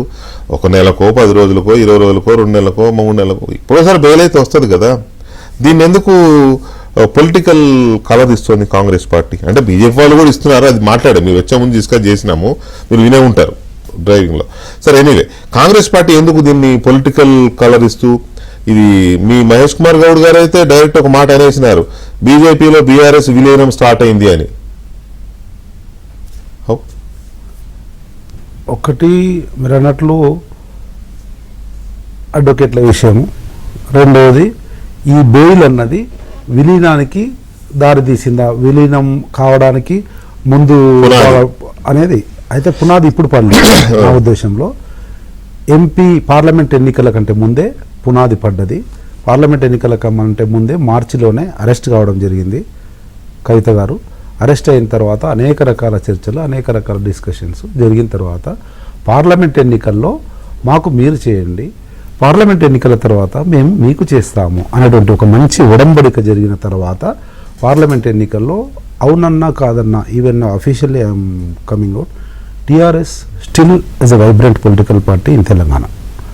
ఎప్పుడు ఆ రోజు ఎందుకంటే వేగ్గా మాట్లాడే ఎలక్షన్ ముందు చలో నరేంద్ర మోడీ రామ మందిరము, ఈ అర్బన్ ఏరియాస్లో పార్లమెంటు ఆస్పెక్ట్కి వచ్చేసరికి బీజేపీ ఇది ఉండడం వల్ల బీజేపీకి వచ్చిండవచ్చు. కానీ గ్రాస్ రూట్లో ఎంతైనా అవునన్నా కాదన్నా టీఆర్ఎస్ ఉండింది, క్యాడర్ కానీ ఉండింది. కానీ పార్లమెంట్ ఎన్నికల్లో అది పూర్తిగా తుడిచిపెట్టుకుపోయి డిపాజిట్లో పోయి కొన్ని దగ్గర 3వ స్థానంకి వచ్చి 1 స్థానం కూడా రాకుండా పార్లమెంట్లో బీజేపీకి 8 రావడంలో పూర్తిగా టీఆర్ఎస్ పార్టీ బీజేపీకి సహకరించింది డైరెక్ట్గా.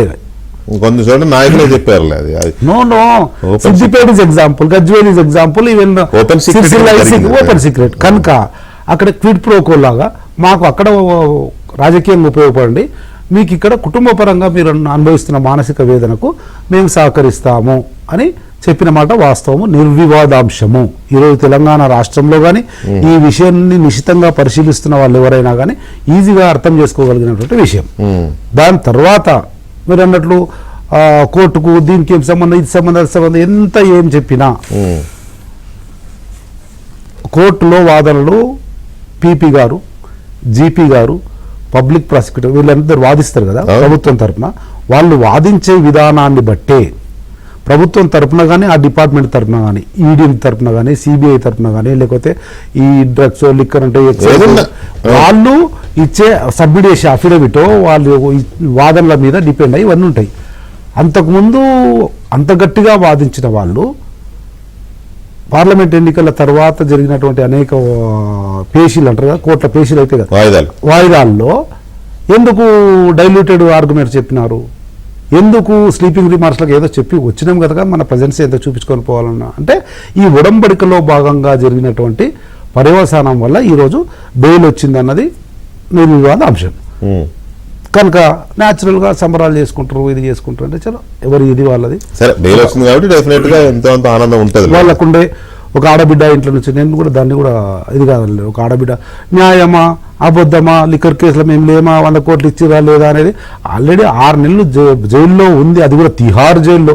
మనము చిన్నగా చదువుకునేటప్పుడు సినిమాకి పోతే సినిమాల తిహార్ జైల్లో వేసిర్రు, చాలా పెద్ద తిహార్ జైలా అనేది. అటువంటి తిహార్ జైల్లో సీఎం గారి కూతురు మహిళ లిక్కర్ స్కామ్లో, even there is no much discussion about, it's a proved one, it's a acceptable argument అయిపోయింది. కానీ ఒక మహిళ 6 నెలలు ఇబ్బంది పడి బయటకు వస్తుంది కనుక ఒక సోదరి మనిగా వాట్ ఎవర్, ఎందుకంటే కోర్టులో ఇంకా ఉంది, బెయిల్ అంటే కొట్టేసినట్లు కాదు కనుక చాలా కోర్టులో ఉంది కనుక సబ్ జ్యుడిషి ఎందుకు మనం మాట్లాడగా, బట్ ఎనీహో 6 నెలలు ఉంది అంటేనే దాంట్లో ఉంది కనుకనే సంథింగ్ ఈజ్ దేర్ కనుకనే జైల్లో ఉండింది, బయటకు వస్తుంది. ఒక ఆడబిడ్డ బయటకు వస్తుంది, కుటుంబంలో కానీ వాళ్ళ అభిమానులకు కానీ సంతోషం ఉండేది ఉంటుంది. కృష్ణ గారు స్వీట్ తెచ్చారు, వారి సిస్టర్గా బయటకు వచ్చిందన్న సంతోషం ఆయనకు ఉంది. ఆయన సంతోషం మిత్రులుగా నేను ఆ పంచుకోవడంలో కూడా తప్పలేదు. దీస్ ఆర్ ఆల్ స్వీట్ తీసుకున్నారు కామన్ ప్రాక్టీస్, ఇంకా తీసుకోవాలి తీసుకుంటారు, ఇబ్బంది లేదు. ఆయనకు సంతోషం ఉంది, నా మిత్రుడు సంతోషపడుతున్నప్పుడు సంతోషం నేను పాలు పంచుకుంటా, దాంట్లో ఇది లేదు. సేమ్ మీరు అన్నట్లు అడ్వకేట్ల విషయానికి వస్తే, నేను ఒక షాప్ పెట్టినండి, కిరాణా షాప్ పెట్టినా, కిరాణా షాప్లో బ్రెడ్ గుడ్లో ఏదో కొనడానికి ఎవడో వస్తే టీఆర్ఎస్ఆ బీజేపీ కాంగ్రెసా అని చెప్పి అమ్ముతామా? వ్యాపారం చేసుకునేవాడు వ్యాపారం, it's a profession. Advocate is also a profession. Bandi Sanjay అంటాడు ఇక అనకూడదు, ఇప్పుడు ఎంపీ అయిండు, నాకు ఎంత మిత్రుడు కేంద్ర మంత్రి అయింది కనుక అంత ఈజీగా మాట్లాడు. అరే కేంద్ర మంత్రి అయ్యండి, సింఘ్వి అంట కాంగ్రెస్, రేవంత్ రెడ్డి బతుకున్నంత వరకు, ఈరోజు తెలంగాణ రాష్ట్ర కాంగ్రెస్ పార్టీ నడిపిస్తున్నంత వరకు, ముఖ్యమంత్రిగా ఉన్నంత వరకు, ఆయనంటే సంపత్ కుమార్ లాంటి కూడా ఉన్నంత వరకు, బీఆర్ఎస్తో కాంగ్రెస్ పార్టీ కలవడం అనేది, ఒడంబడిక అనేది, అండర్స్టాండింగ్ అనేది ఉంటుందా అండి?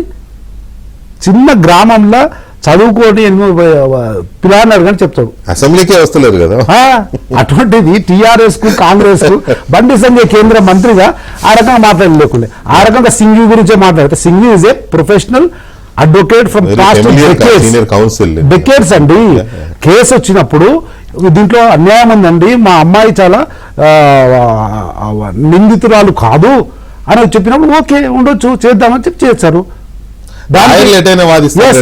అలా అనుకుంటే ఈ రోజు వాదనలో బెయిల్ వచ్చిన రోజు సింఘ్వి గారు లేరు హైకోర్టులో, ఇనీషియల్ గా టేకప్ కూడా కాదండి, వకాలత్తు దాంట్లో ఉంటది, అడ్వకేట్లు ఏం లేరు, ఆన్ రికార్డ్ అంటారు, ఆన్ రికార్డ్ అడ్వకేట్ అంటారు, ఆన్ రికార్డ్ అడ్వకేట్ వాడు ఉన్నాడు.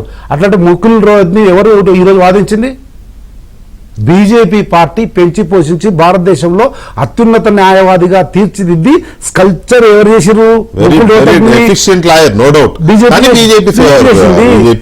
సొలిసిటర్ జనరల్ చేసింది. అనేక న్యాయ కోవిధులు నిర్వహించే పదవులన్నీ భారతీయ జనతా పార్టీ ముకుల్ రోహిత్కి ఇచ్చింది. ఆయన పోయి కవిత నిర్దోషి అని చెప్పి వాదించుడు, ఈరోజు బెయిల్ వచ్చింది, ఆయన విజయం సాధించి ఆయన పండుగ చేసుకుంటున్నాడు, వీళ్ళు ఇక్కడ పండుగ చేసుకుంటారు. ఎవరు చేసుకుంటారు? బీజేపీ టీఆర్ఎస్ పండుగ చేసుకుంటుంది. కానీ బండి సంజయ్ మాత్రం పాపం ఆయన మెంటాలిటీకి అది మ్యాచ్ అవుతుంది. ఎప్పుడు అలాగే రాజకీయంగా రాజకీయ నాయకులు ఇతర ప్రత్యర్థి పార్టీల మీద అట్లా ఉండాలి కదా, అట్లా మాట్లాడతారు. వెంకటకృష్ణ గారు ఒక చిన్న మా అలంపూర్ లో ఉన్నటువంటి స్ట్రింగర్ ఉంటుంది కదా, స్ట్రింగర్ ఏదో అలా అన్నారంటే ఓకే, కానీ వెంకటకృష్ణ అన్నారు, వెంకటకృష్ణ కూడా అలా అంటున్నారా అంటారా? ఎందుకంటే ఎక్స్పీరియన్స్డ్ వైబ్రెంట్ జర్నలిస్ట్ కాదు, ఎక్స్పీరియన్స్ పెరిగిన కొద్దీ ఈ ఇటువంటి ఎఫిషియెంట్ గా బురద కార్యక్రమాలు ఇంకెక్కువ చేస్తారు. అవును, బండి సంజయ్ గారు ఎదిగారండి, ఇప్పుడు కేంద్ర స్థాయిలో ఉన్నాడు, కేంద్ర మంత్రిగా ఉండి రాష్ట్రంలో పార్టీని ఇంకా ఎక్కువ ఇబ్బంది పెట్టాలని ఇటువంటివి చేస్తారు. లాజిక్ ఇబ్బంది పెట్టాలి, లాజిక్ ఉండాలి, ఆ లాజిక్ లేకుండా మాట్లాడడం. ఇక్కడ పాయింట్ ఏంటంటే కృష్ణ గారు, కాంగ్రెస్ అంటున్నది ఏంటి? బీజేపీతో ఒప్పందమో లేదా సరెండర్ అవ్వడం వల్లనో, బీజేపీకి లొంగిపోవడం వల్లనో, లేదా ఒడంబడిక, ఆయన అన్నట్టు ఒడంబడికను ఏదైనా కానివ్వండి, బీజేపీతో ఒక ఒప్పందం ప్రకారం జరిగింది ఇది, అందుకే బెయిల్ వచ్చింది కవితకి. బెయిల్ వచ్చింది అంటే ఇక్కడ మనం ఏదో బీజేపీ కోర్టును మేనేజ్ చేసిందని కాదు, దర్యాప్తు సంస్థలను మేనేజ్ చేయడం వల్ల వస్తాయి బెయిల్స్. మీరు అడ్వకేట్, మీరు కూడా మీకు తెలుసు, అంతే తప్ప జడ్జిలకు చెప్పాల్సిన అవసరం లేదు. ఇక్కడ మనం జడ్జిలను ఉద్దేశించి కూడా మాట్లాడడంలా.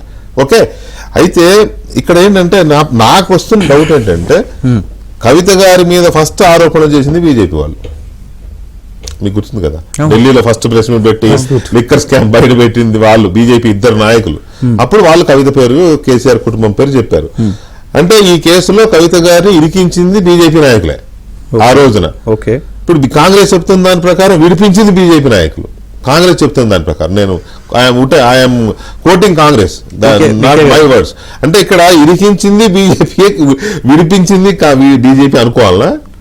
వికే గారు నంబర్ 1 ఇరికించింది బీజేపీ. ఎందుకంటే కేసు అసలు కేసే లేదు ఇందులో. షూరా ఇప్పుడు కూడా అదే మాట మీద ఉంటున్నారా మీరు? అదే మాట మీద ఉంటున్నాం. ఆ కేసులో ఇరికించింది బీజేపీ అనే అసలు మాట. కేసే లేదంటున్నాం మేము. అది ఓకే సార్, ఓకే స్కామే లేదు కేసే లేదు అంటున్నారు మొదటి నుంచి. అవును, కానీ ఇవాళ కూడా బీజేపీ అని అంటున్నారు మళ్ళీ. ఇవాళ కూడా అదే అంటున్నాం, అసలు కేసే లేదు అంటున్నాం.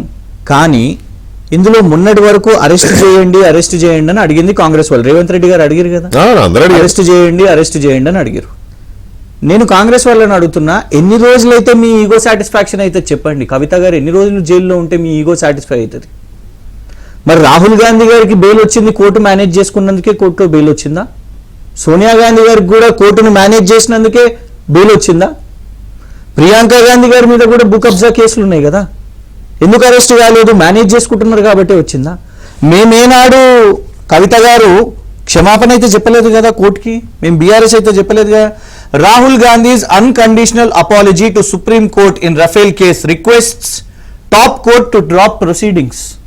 మీకు గుర్తుంటే కొన్ని నెలల తరబడి, దాదాపు 1 సంవత్సరం మనం డిబేట్స్ కూడా చేసినాం అంటే రఫేల్ కేసు మీద. సంబంధించింది ఆయన స్టేట్మెంట్ సంబంధించింది. మేము అనేది ఏంటంటే ప్రభుత్వాన్ని ఏదో అన్నాడు అని ఒక్క నిమిషం నేను విన్నా కదా, వాడిన పదజాలం మీద ఒక కేసు విషయం మీద నువ్వు క్షమాపణ చెప్పినావు, నీ స్టాండ్ కూడా నువ్వు కట్టుబడి లేవు. కేసు విషయంలో రాహుల్ గాంధీ కనీసం కట్టుబడి కూడా లేడు, క్షమాపణ చెప్పిన పరిస్థితి.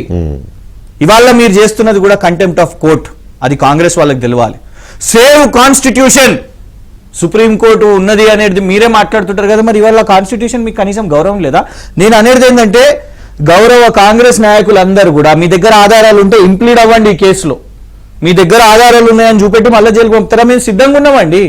కానీ ఏదో భవిష్యత్తు చెప్పుకుంటా ఇదైతుంది, వీళ్ళు కలుస్తారు, ఎన్ని రోజులు చెప్తారు ఇదే సోది? 14లో చెప్పిండ్రు, 18లో చెప్పిండ్రు, 23లో చెప్పిండ్రు, యాస్టకు వస్తలేదా? ఇలా చెప్పిన తర్వాత కూడా 165 రోజులు ఉన్నా కూడా మీకు సాటిస్ఫాక్షన్ లేదా? ఇంకా మళ్ళా గదే అవో చూసిదా ఇట్లా వచ్చిందే చెప్పారు కదా. నేను అందుకే స్టార్టింగ్ వారు లేకుండే అనలేదా? నేను కథానాయకుడు ఫస్ట్ వచ్చి ఎన్నికల సభల్లో, ప్రచార సభల్లో నరేంద్ర మోదీ గారు చెప్పిండ్రు. ఇవాళ మేము అంటున్నాం, ఎస్ బీజేపీ మీద కూడా మేము గెలిచిందే ఇది. ఎందుకంటే బండి సంజయ్ గారిని కూడా మీరు చూడండి, ఫస్ట్ రియాక్ట్ అయ్యింది కూడా కేటీఆర్ గారు రియాక్ట్ అయ్యారు బండి సంజయ్ గారి మీద.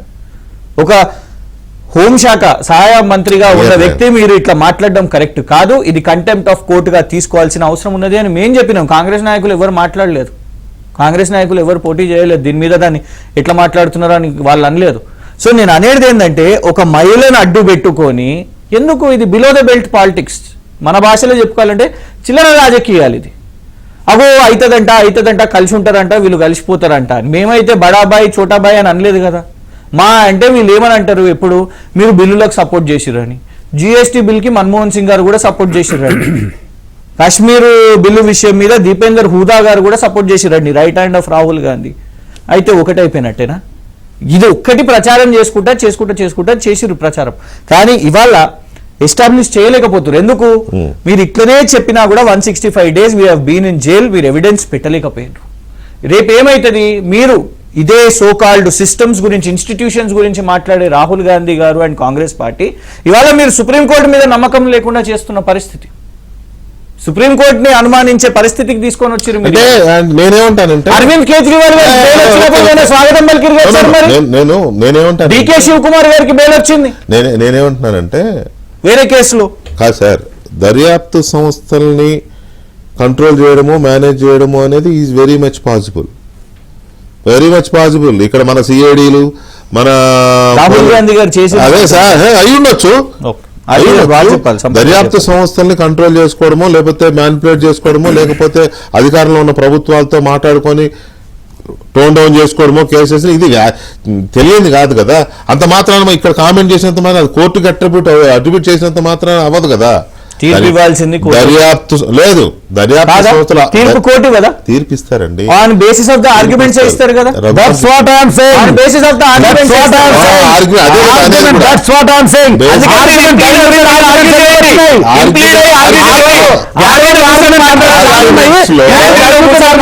ఆర్గ్యుమెంట్స్ లో అటేమో ముకుల్ రోహత్ కి వచ్చేసి ఇటేమో వీకెండ్ అయిపోయిన తర్వాత ఆబ్వియస్లీ కోర్టు చూసి ఓకే మెరిట్స్ ఆర్గ్యుమెంట్స్ లో మెరిట్స్ చూసుకొని ఇస్తారు. అది ప్రతి కేసులో జరిగేది అదే. దాన్ని మనం జడ్జిలకో కోర్టులకో అట్రిబ్యూట్ చేయాల్సిన అవసరం లేదు. సార్, రేవంత్ రెడ్డి గారి కౌన్సిల్ గతంలో రచనారెడ్డి గారు ఉండే, షీఈ్ ద బీజేపీ లీడర్. నేను అనేది అడ్వకేట్స్, నేను I been in profession of law, మా ఫ్యామిలీ అంతా చిన్న lawyers. example చెప్తాను. నేను అనేది రఘునందన్ గారు చిన్న ఆల్రెడీ మీకు example చెప్పాను నేను. చిన్న example అడ్వకేట్లకు మీరు పార్టీలో పెట్టేస్తే అట్లా. ఎగ్జాంపుల్ చెప్తా మీకు. అంటే ఇక్కడ ఆ దర్యాప్తు సంస్థలు ఎట్లా ఉంటాయి అనేది చెప్పాలి కాబట్టి చెప్తున్నాను. ఓకే. రఘురామకృష్ణరాజు ఒక కేసు వేశారు తెలంగాణ హైకోర్టులో, జగన్మోహన్ రెడ్డి బెయిల్ రద్దు చేయాలి అని. అటు చేసి ఇటు చేసి ఏపీకి అయితే వెళ్ళిపోయారు. ఎగ్జాంపుల్ నాకు అదే గుర్తొచ్చింది చెప్తున్నా. అది పెద్ద ఎగ్జాంపుల్ అండి. ఓకే. అదే కేంబ్రిడ్జ్ యూనివర్సిటీలోనే ఆ సిలబస్ ఉందంట, జగన్మోహన్ రెడ్డి గారి సిలబస్ ఆర్థిక నేరాలకు సంబంధించింది. సుప్రీంకోర్టులో 3-4 జడ్జిమెంట్లో సైట్ చేసినారు ఆ కేసుని. సో కాబట్టి అది మనం తేలిక తీసేది కాదు. అది చాలా కేసు అంటే కనీసం ఇవాళ ఒక్కరోజు full fledged గా తెలంగాణ politics ఏ మాట్లాడదాం. మీలాంటి వాడు రీసెర్చ్ చేసి డాక్టరేట్ తీసుకోండి దాని మీద. Anyway right. అయితే రఘురామకృష్ణరాజు చేసిన పిటిషన్ లో జగన్మోహన్ రెడ్డి బెయిల్ రద్దు చేయాలని పిటిషన్ వేస్తే అది 4-5 వాయిదాలు పడిన తర్వాత నోటీస్ ఇస్తారు కదా రెస్పాండెంట్స్ కి. I got your point. సిబిఐకి వాళ్ళకి సిబిఐ నాట్ ఈవెన్ కౌంటర్ వేయలేదండి, సింగిల్ లైన్ కౌంటర్ వేశారు. ఏమని తెలుసా, కోర్టు ఏం నిర్ణయం తీసుకున్నా మాకు సమ్మతమైన అట్లంటారా? వికే గారు సిబిఐ అట్లా మీరు అంటున్నారు కదా ఒక్క నిమిషం వికే గారు, మీరు అంటున్నారు కదా విచారణ సంస్థలు, మీరు చూపెట్టే హైపోథెటికల్ థియరీ ఏంటిదంటే విచారణ సంస్థలను మేనేజ్ ఎప్పుడు ప్రూవ్ అవుతుంది, మీకు ఎప్పుడు ప్రూవ్ అవుతుంది? బీఆర్ఎస్ బీజేపీతో కలిస్తే ఒక్క బీఆర్ఎస్ నాయకుడైనా కాంగ్రెస్ ప్లీజ్ నోట్ దిస్. అరే మేము అయితలేదయ్యా, మేము ముర్రుగా మేము ఒత్తుకుంటుంటే అయితరంట భవిష్యత్తు మనం మాట్లాడుకుంటూ బీజేపీ బీఆర్ఎస్ కలిసిపోయాయి అనే ఆరోపణలు ఒక మాట నేనేం ఎన్ఆర్ చేయట్లా, నేను ఎవరిని చేయడానికి వాళ్ళు అన్నదానికి చెప్తున్నా. కాకపోతే ఈ బెయిల్స్ ఎలా వస్తాయంటే కోర్టే ఇవ్వాలి, జడ్జిలకే అట్రిబ్యూట్ చేయాలని లేదు. అక్కడే నేను మాట్లాడుతాను. ఒక ఉదాహరణ చెప్తా. ఇదే చెర్రీ పికింగ్ ఎందుకు, ఇవాళ సెలెక్టివ్ పికింగ్ అని హానరబుల్ సుప్రీంకోర్టు అన్నది కదా. ఇప్పుడు మొన్న మేము ఈడీ విషయం మీద కేసు రేవంత్ రెడ్డి గారి మీదనే వేసినాం. అమెరికా దాకా వెళ్ళి మీరు మీ సొంత తమ్మునితోని 1000 కోట్ల కాంట్రాక్ట్ చేసుకొని వచ్చిరు మీరు. ఆస్ట్రేలియాదా? అమెరికాలో కాన్ఫ్లిక్ట్ ఆఫ్ ఇంట్రెస్ట్ ఉంటుంది. ఎందుకంటే ఇందిరాగాంధీ గారే ప్రధానమంత్రి కార్యాలయాన్ని మిస్యూజ్ చేసుకుందని హానరబుల్ అలహాబాద్ హైకోర్టు ఆమె డిస్క్వాలిఫై చేశారు. So here you being the chief minister, how can you do a contract of 1000 crores? సరే వీళ్ళ డిబేట్ ఏంటంటే తీసుకొని వస్తుండు ఆయన ఇక్కడ పెడుతుండు అని అన్నప్పుడు అమెరికా కూడా సమాధానం చెప్పాల్సి వస్తుంది. 1000 కోట్లు ఎట్లా సంపాదించారు మీరు, ఇక్కడికి ఎట్లా వస్తున్నాయి? ఆ కంపెనీ ఏమో 15 రోజుల ముందే ఎస్టాబ్లిష్ అవుతుంది. ఇక్కడ అడ్రస్ లో పోయి చూస్తే కనీసం నేమ్ బోర్డు కూడా ఉండదు. ఈడీ దాని మీద విచారణ చేపట్టండి. ఇంత స్పీడ్ గా మీరు కవిత పంపించారు కదా, చేయండి. రేవంత్ రెడ్డి గారి మీద, వాళ్ళ బ్రదర్ జగదీశ్వర్ రెడ్డి గారి మీద కూడా చెయ్యండి. అంటే మనం కాదు కదా, మీరు పిటిషన్ వేసుకోండి. Court will take it up the issue కదా. సో రాకేష్ గారు మాయమైపోయారండి. సరే ఒక చిన్న బ్రేక్ తీసుకుందాం. బీజేపీ ఈ విషయంలో ఎలాంటి దీంతో ఉంది, ఎందుకంటే బలంగా అయితే ఉన్నది.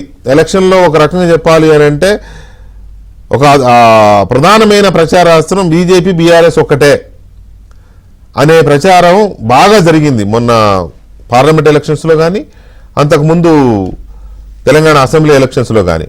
అది జనం కూడా కొంత నమ్మారు. మరి ఎందుకు నమ్మారు అని అంటే నేను చెప్పలేదు, కానీ నమ్మారు. మొత్తానికి నమ్మడం వల్లనే ఫలితాలు ఆ రకంగా వచ్చినాయి. సో ఈ బీజేపీ బీఆర్ఎస్ ఒకటే, అందుకే ఇప్పుడు ఈ బెయిల్ కారణం కూడా అదే అని కాంగ్రెస్ చాలా బలంగా తీసుకెళ్తోంది. దాన్ని బీజేపీ ఎలా కౌంటర్ చేస్తుంది అని. రాకేష్ రెడ్డి గారు ఉన్నారా?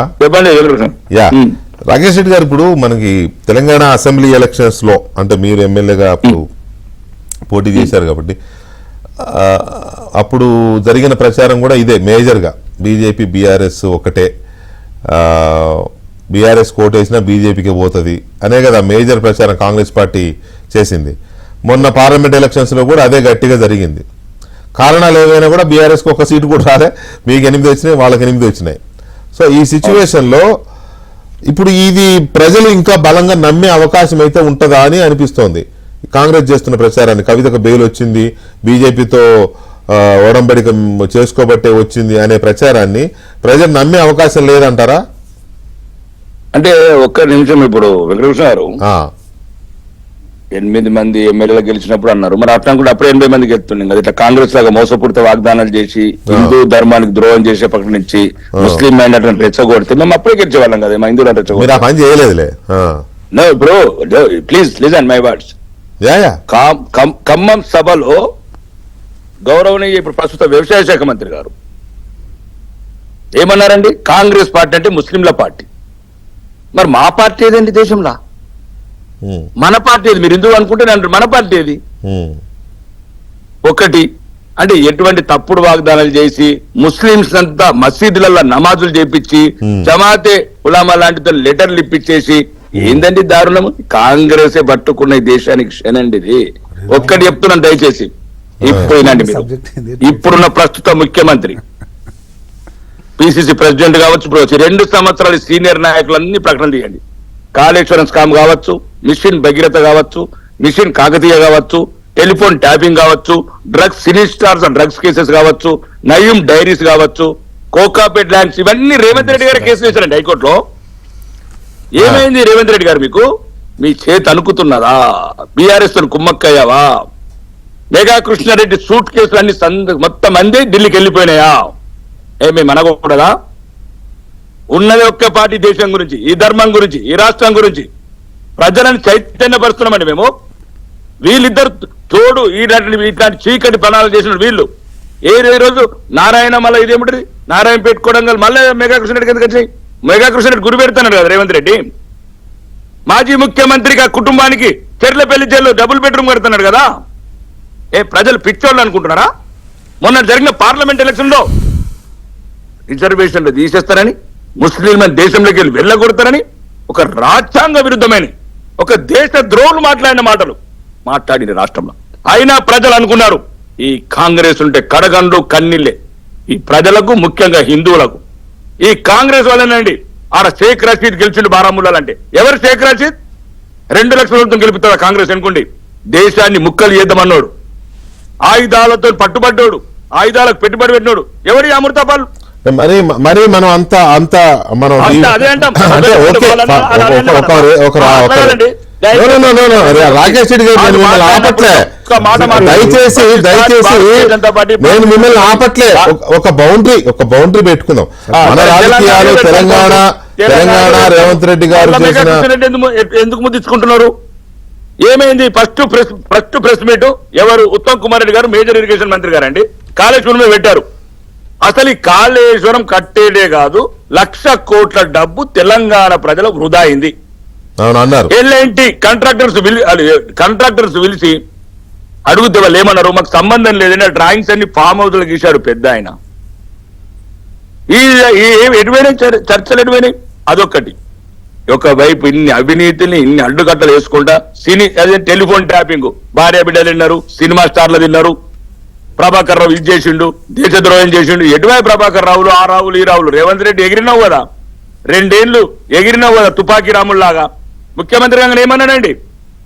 ముఖ్యమంత్రి మాట్లాడే భాషన ఆ ఇంటి మీద పిట్ట కాకి ఈ ఇంటి మీద ఆడితే తుపాకీతో కాల్చేస్తున్నాడు. మరి ఎటువైంది తుపాకీ? ఈ తుపాకీ కాదు వాళ్ళదే కదా, కాకి వాళ్తే కాల్చేటోడేమో. అంటే వాళ్ళ ఇంటి మీద వాళ్ళ కాకి కాదు. ఇంకొకరి ఇంటి మీద బండి సంజయ్ గారు బండి సంజయ్ గారు మీరు అంటున్నట్టు బీఆర్ఎస్ కాకి. ఒక మాట అంటే నా రిక్వెస్ట్ ఏంటంటే రాకేష్ రెడ్డి గారు, నా రిక్వెస్ట్ ఏంటంటే చెప్పండి, మనం ఈ కేసు నుంచి ఒక రేంజ్ వరకు ఓకే, కానీ పూర్తిగా డీవియేట్ అయిపోయాం అనుకోండి. అసలు ఇష్యూ కన్ఫైన్ అవుదాం, ఇష్యూ కన్ఫైన్ అవుదాం. నేనేమంటున్నా అంటే ఈ దేశంలో లిక్కర్ స్కామ్ జరిగిందని ఫస్ట్ బయట పెట్టింది బీజేపీ. ఢిల్లీలో మీ ఎంపీ ఒక ఆయన, ఇంకో నాయకుడు. సమాధానం ఇస్తాను. అయితే ఇప్పుడు ఏమన్నా అడగలే, ఇంకా అడగనట్లా భయపెడుతున్నారు, నన్ను భయపెడుతున్నారు. అయితే ఢిల్లీలో మీ 2 నాయకులు అసలు దీన్ని మొత్తాన్ని బయట పెట్టింది ఫస్ట్ వాళ్ళు. అక్కడి నుంచి చెప్పండి. కేంద్ర ప్రభుత్వము దీని దర్యాప్తుకు ఆదేశించడము, ఆ ఈడీ, సిబిఐ ఇక ఇవన్నీ నడుచుకుంటూ పోయినాయి. సరే పోనీ మీకేం సంబంధం లేదు, దర్యాప్తు సంస్థలకు మేము హెల్ప్ చేయమని చెప్పలేదు బీఆర్ఎస్కి, వదిలేద్దాం. కానీ మరి ఇప్పుడు అందరికీ బెయిల్ వచ్చేసిందిగా. మీ వాళ్ళు బయట పెట్టిన ఈ కేసులో అందరికీ బెయిల్ వచ్చేసింది అంటే దాని అర్థం ఇక లేదా స్కామ్ జరగలేదని అనుకోవాలా? బీజేపీ అనవసరంగా ఇంతమందిని హింసించి వేధించి బదనాం చేసింది అనుకోవాలా? అంటే ఒక రైట్. అంటే ఇప్పుడు ఇంతకు ముందు కాంగ్రెస్ అన్ని కేసులు పెట్టిన వేధించడానికేనా? కాంగ్రెస్ ప్రభుత్వం అధికారంలో ఉన్నప్పుడు 40 ఏళ్ళు అధికారంలో ఉన్నప్పుడు నేను ఈ కేసు గురించి మాట్లాడుతున్నా. ఈ కేసు గురించి నేను చెప్తున్నాను. ఈ కేసు మీరు ఎవరైతే ఇప్పుడు ఎంపీస్ అన్నారో, ఢిల్లీ నాయకులు అన్నారో, వాళ్ళు ముందు ప్రెస్ మీట్ పెట్టలేదు.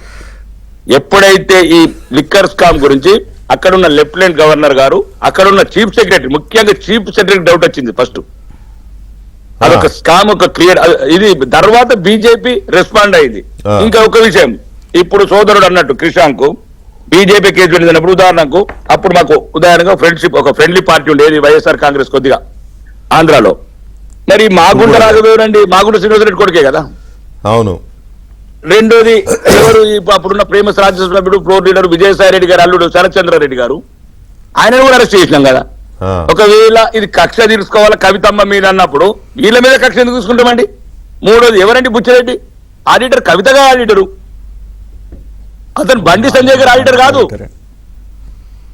దయచేసి కొద్దిగా రాజకీయాలు మాట్లాడేటప్పుడు నోరు ఉంది కదా, ఈ ఛానల్ దొరికినాయి కదా, ఇష్టం ఉన్న అంటే మీరు ఎట్లా మాట్లాడుకోండి, నాకు అభ్యంతరం లేదు. ఇప్పుడు ఇప్పుడు మన కర్మ ఏంటంటే, ఇప్పుడు ప్రజల కర్మ ఏంటంటే ఛానళ్ళు ఉన్నాయా లేకపోతే రాజకీయాలు ఉన్నాయా పక్కన పెట్టి ట్విట్టర్లు, ఫేస్బుక్లు ఉన్నాయి. ఏది పడితే అదే ఇక అందులో పెట్టేయడము, ఇక కొట్టుకోవడము. అది responsibility Buchi Reddy auditor, Karimnagar auditor. దయచేసి ఒక నిమిషం అండి. ఈ బుచ్చిరెడ్డి గారు ఎవరు? మీ ఆడిటరా, మా ఆడిటరా, కృష్ణాంక ఆడిటరా, సంపద ఆడిటరా? సార్ వాళ్ళు ఒక అప్రూవర్స్ గా మారారు సార్. ఒక న్యాయ వ్యవస్థను స్టడీ చేయండి. తెలివి ఉంది కదా, చదువుకున్నది కదా. పార్టీల ప్రతిపక్ష పార్టీ మేము ఒకటే చెప్తున్నామండి, రాజకీయాలల్లా ఎన్నో పరిణామాలు, ఎన్నో సంఘటనలు జరుగుతాయి. కానీ ఎప్పుడు ఈ హిందువులని తులనాడడానికి, ఈ భారతీయ జనతా పార్టీని వీక్ చేయడానికి ఈ రెండు పార్టీల మాటలు ఉంటాయి. ఎప్పుడు ప్రతి ఒక్కరు నేనదే అంటున్నాను కదా. ఏమంటున్నామంటే ఈ దేశాన్ని నమ్ముకున్నాం. ఒకటండి, 35% ఓట్లు వచ్చినాయి మాకు. రేవంత్ రెడ్డి గారు అంతా రెచ్చగొట్టే మాటలు మాట్లాడంగా రాజ్యాంగాన్ని మారుస్తారని అబద్ధాలు కోడై కూర్చుండు. ఇంకా నేను చెప్పాలంటే ఇంకా సబ్జెక్ట్ సంపత్ గారు మీరే కవిత గారికి వచ్చిన ఆయన మాట్లాడిన తర్వాత నాకు ఇవ్వండి, సంపద మాట్లాడిన నాకు ఇవ్వండి. కవిత గారికి వచ్చిన ఈ బెయిల్ తెలంగాణ రాజకీయాల మీద ఏమైనా ఎలాంటి ప్రభావం చూపే అవకాశం ఉంది? ఎందుకంటే ఆ అరెస్ట్ తోటి ఆమె జైలుకి వెళ్ళిన తర్వాత బీఆర్ఎస్ కొంచెం మోరల్గా దెబ్బతిన్నమాట వాస్తవం, నాయకత్వంలో కానీ క్యాడర్లో కానీ. ఇప్పుడు బెయిల్ వచ్చింది, కొంత ఊపు వచ్చింది, కొంత ధైర్యం తెచ్చుకునే పరిస్థితి వచ్చింది కదా. సరే అది కుమ్మక్కయ్యారా ఇవన్నీ వేరే విషయాలు. ఈ రాజకీయాల మీద ఎలాంటి ఇంపాక్ట్ చూపించే అవకాశం ఉంది? ఒకవేళ విఘ్నతతో వ్యవహరించే వాళ్ళే అయితే కల్వకుంట్ల కుటుంబము, రేపు నాకు తెలిసి ఇప్పుడు కవిత గారు బయటకు వచ్చి ఉంటారు, 7 o'clock ఏదో బయటకు అన్నారు, బట్ ఇంకా రాలే. వచ్చి ఉంటే ఫ్యామిలీ చర్చించుకోవాలి. కాంగ్రెస్ రేపు హైదరాబాద్ వచ్చిన తర్వాత ఫ్యామిలీ మమ్మీ డాడీ పలకరింపులు అది ఉంటాయి కదా, ఉంటుంది. సెంటిమెంటల్ సింపతి, పాపం హెల్త్ కూడా కొంచెం ఎస్ కనుక అదంతా అయిపోయిన తర్వాత దెర్ ఆర్ 2 angles. ఒకటి, ఒక మహిళనై ఉండి లిక్కర్ స్కామ్లో ఇన్ని రోజులు జైల్లో ఉండి యావత్ భారతదేశం చూసింది, మీడియాల ద్వారా ప్రపంచం చూసింది కదా. కల్వకుంట్ల కుటుంబం అనేది ఎవరెస్ట్ శిఖర స్థాయికి పోయిండే కదా సీఎంగా 2 టర్ములు చేసిన తర్వాత. ఈ రకమైనటువంటి కలంకమో మచ్చనో వచ్చింది కదా అని చెప్పి కవిత గారు ఇంటి పట్టున ఉండి మళ్ళీ బయటికి రాకుండా, బయట ఏం మాట్లాడినా జనము నమ్మరు, జనము చీకొడతారేమో అనేటువంటి ఒక యాంగిల్ తీసుకుంటారేమో అని నేను అనుకుంటున్నా. ఒకటి యాంగిల్. రెండోది లేదు అని ఆమె ఇట్లా అంట చూడండి, ఇట్లా అదేందో కొత్తగా ఇప్పుడు పిడికిలి బిగి ఇట్లా ఆ పిడికిలు వేరే పిడికిలు అట్లా పెట్టి మళ్ళీ ఏదన్నా స్టార్ట్ చేస్తారా అనేది ఒకటి. ఆ 2 యాంగిల్స్ లా ఫ్యామిలీ కానీ పార్టీ కానీ ఏ స్టాండ్ తీసుకుంటుంది అనే దాని మీద డిపెండ్ అయ్యి ఫ్యూచర్ పాలిటిక్స్ ఏం పాలిటిక్స్ ఉంటాయండి. జైలుకు వచ్చిన కవిత వచ్చి ఏదో చేస్తే దానికి మొత్తం చాలా మంది పెద్ద పెద్ద నేను జైలుకు పోయి రావడం ఎంతలేను. కవిత ఏదో చేస్తే మొత్తం రాష్ట్ర రాజకీయం మారుతుంది, రాష్ట్ర రాజకీయం మీద మారుతుంది అంట్లా ఇంపాక్ట్ ఉంటుందని 3 రోజులు పేపర్లో రావాలి, టీవీలో రావాలి, సంపత్ కృష్ణాంక రావాలి, వెంకటకృష్ణ గారు కుచ్చు క్వశ్చన్లు వేయాలి, 2-3 రోజులు నడుస్తుంది. అసలు ఏముంటుంది లొట పీసు. అయితే గౌరవ బీజేపీ వారు చెప్పినట్లు చాలా చెప్పిన అటు ఇటు పోయి మళ్ళీ హిందూ ముస్లిం అంటాడు, ధర్మం అంటాడు. ఏందో ధర్మం లేదు, హిందువులు అన్నాను. అదే ఏందో ధర్మం నాకు అర్థం కాదు. ఏం ధర్మము? అక్కడ ప్రెస్ మీట్ పెట్టి చెప్పడము, చచ్చిపోతే ఒక ప్రెస్ మీట్ విన్నాయన మా అబ్బాయి విన్నాయన ఆడ ప్రెస్ మీట్ పెట్టి మీరే వినండి సార్, వినడం నేర్చుకోవాలి అధికారంలో. ప్రెస్ మీట్ పెట్టి చెప్తారు మీరే, ఓ అరవీర భయంకర వాదనలు చేస్తారు మీరే, ఆ వాదనలు డైల్యూట్ చేస్తారు మీరే. అసెంబ్లీ ఎన్నికల ముందేమో బయటికి తీసారు. ఇంకోటి కూడా వెంకటకృష్ణ గారు మీరు ఉటంకించడంలో కూడా ఇరికించారు అన్నారు. ఇరికించలేదు, ఉన్నటువంటి ఆటల ప్రకారం ఇరికించారంటే నేను నిర్దోషిని అయితే తప్పుడు కేసులో ఇరికిస్తే దాన్ని ఇరికించారంటారు. తప్పుడు కేసులో బీఆర్ఎస్ అప్పుడు చేసిన ఆర్గ్యుమెంట్ అయితే మమ్మల్ని ఇరికించారు కేసే వాళ్ళ ఆర్గ్యుమెంట్ అది. కానీ ఆర్గ్యుమెంట్ ప్రకారం ఇరికించారు, మీ ఆర్గ్యుమెంట్ ప్రకారం విడిపించారు. నో విడిపించకంటే ముందు ఇరికించడం అని చూడండి. ఇరికించడం కాదు, ఎవిడెన్స్ ఉంది, ఫ్యాక్ట్స్ దాగి ఉన్నాయి, ట్రాన్సాక్షన్స్ జరిగినాయి. ఆ జరిగినటువంటి సంఘటనలను అన్నింటినీ కూడా క్రోడీకరించి వాడుకొని రాజకీయంగా లబ్ధి పొందుదామని చెప్పి ప్రెస్ మీట్ పెట్టి కవితను ఇరికిస్తే టీఆర్ఎస్ మొత్తం వచ్చేస్తుంది అనుకున్నారు. కానీ అసెంబ్లీ ఎన్నికలు మేము కదా ఇక్కడ అని వేచి చూసి ధోరణి చూశారు. పార్లమెంట్కి వచ్చేసరికి ఇది ముడి గట్టిగా అయింది, వాస్తవాలు బయటకు వచ్చినాయి. మీరు అన్నట్లు అసెంబ్లీ ఎన్నికల్లో వీళ్ళు ఒక్కటైనారు. ఎస్ బరాబర్ రేవంత్ రెడ్డి గారు దాంట్లో సఫలీకృతులైండు. కాంగ్రెస్ పార్టీ అధ్యక్షుడిగా నమ్మించడంలో కాదు, వాస్తవాలను కళ్ళకు కట్టినట్లు ప్రజలకు చూపించడంలో విజయం సాధించడానికనే కాంగ్రెస్ పార్టీ తెలంగాణ రాష్ట్రంలో అధికారంలోకి వచ్చింది. బీజేపీ బీఆర్ఎస్ ఎట్లా కలిసిపోతుంది. అయితే అట్లా ఇద్దరు కలిసిపోయి అప్పుడే స్టార్ట్ అయింది. ఇరికించలేదు, ఉన్న వాస్తవాలు బయటికి తీసిండ్రు. ఎందుకు? రాజకీయంగా లబ్ధి పొందడానికి. ఆ అసెంబ్లీ ఎలక్షన్ వరకు రాజకీయ లబ్ధి పొందని చూసారు, కాలేదు. పార్లమెంట్లో లోపలేయకపోతే అసెంబ్లీ ఎలక్షన్లో జరిగినట్టే జరుగుతుందని లోపలేసారు. లోపలేసిన తర్వాత వీళ్ళు అమ్మా రామ చంద్ర భగవంత అని చెప్పి ఢిల్లీ చుట్టూ తిరిగి పొర్రుదండాలు పెడితే ఈరోజు బెయిల్ వచ్చింది. దాంతోపాటు విలీనం అవుతుంది అంట కాదు, అంట వింట లేదు. విలీనం ఆల్రెడీ స్టార్ట్ అయ్యింది. విలీన ప్రక్రియ పార్లమెంట్ కంటే ముందే స్టార్ట్ అయింది. అది 50% కిలోమీటర్లు దాటింది. ఇప్పుడు ఎంగేజ్మెంట్ దాంతో ఒకటే పెద్దలు బీజేపీ బ్రదర్ మాట్లాడాడు. కేసెస్ అంట రేవంత్ రెడ్డి గారు వేసిరంట, కోర్టులో ఉన్నాయట. ఏం చేస్తుండ్రు రేవంత్ రెడ్డి విజ్ఞత గల, విచక్షణ గల, రాజకీయ పరిపక్వత ఉన్నవాడు.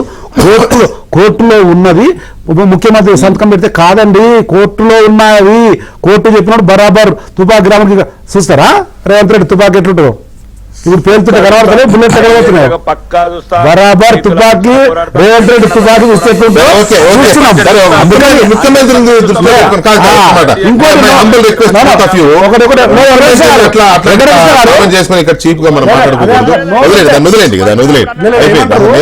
నోరుంది కదా అని ఎట్లా ఎట్లా మాట్లాడగలట. బండి సంజయ్ చెప్పండి.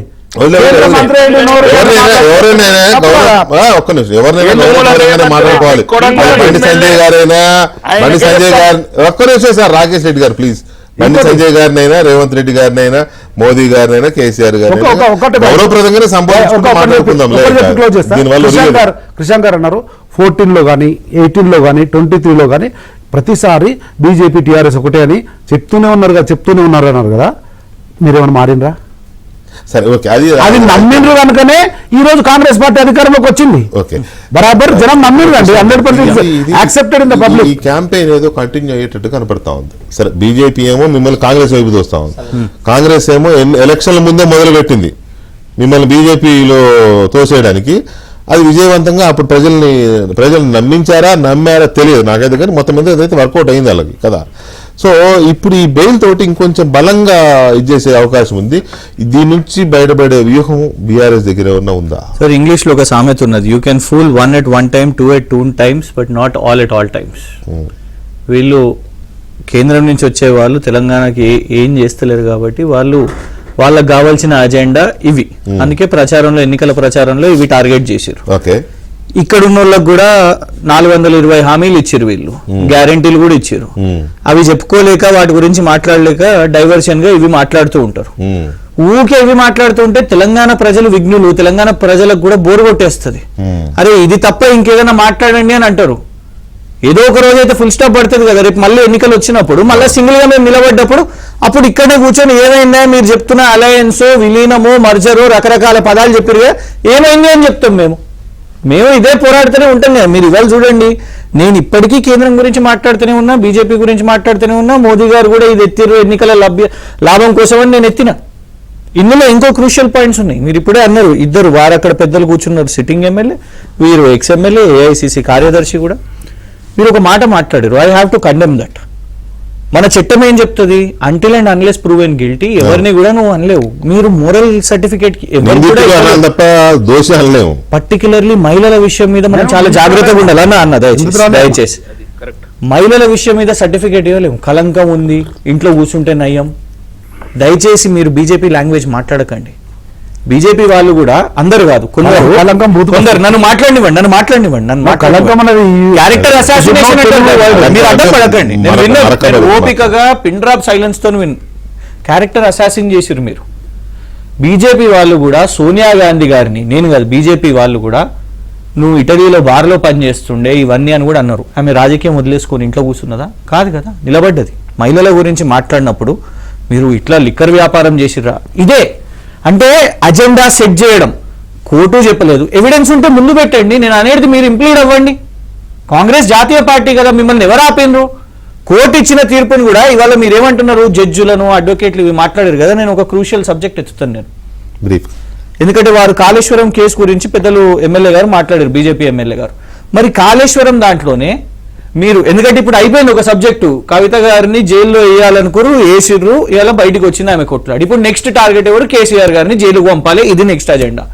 దానికోసం మీరు ఎంచుకున్న వ్యక్తి ఎవరు? రిటైర్డ్ జడ్జి నరసింహారెడ్డి గారు.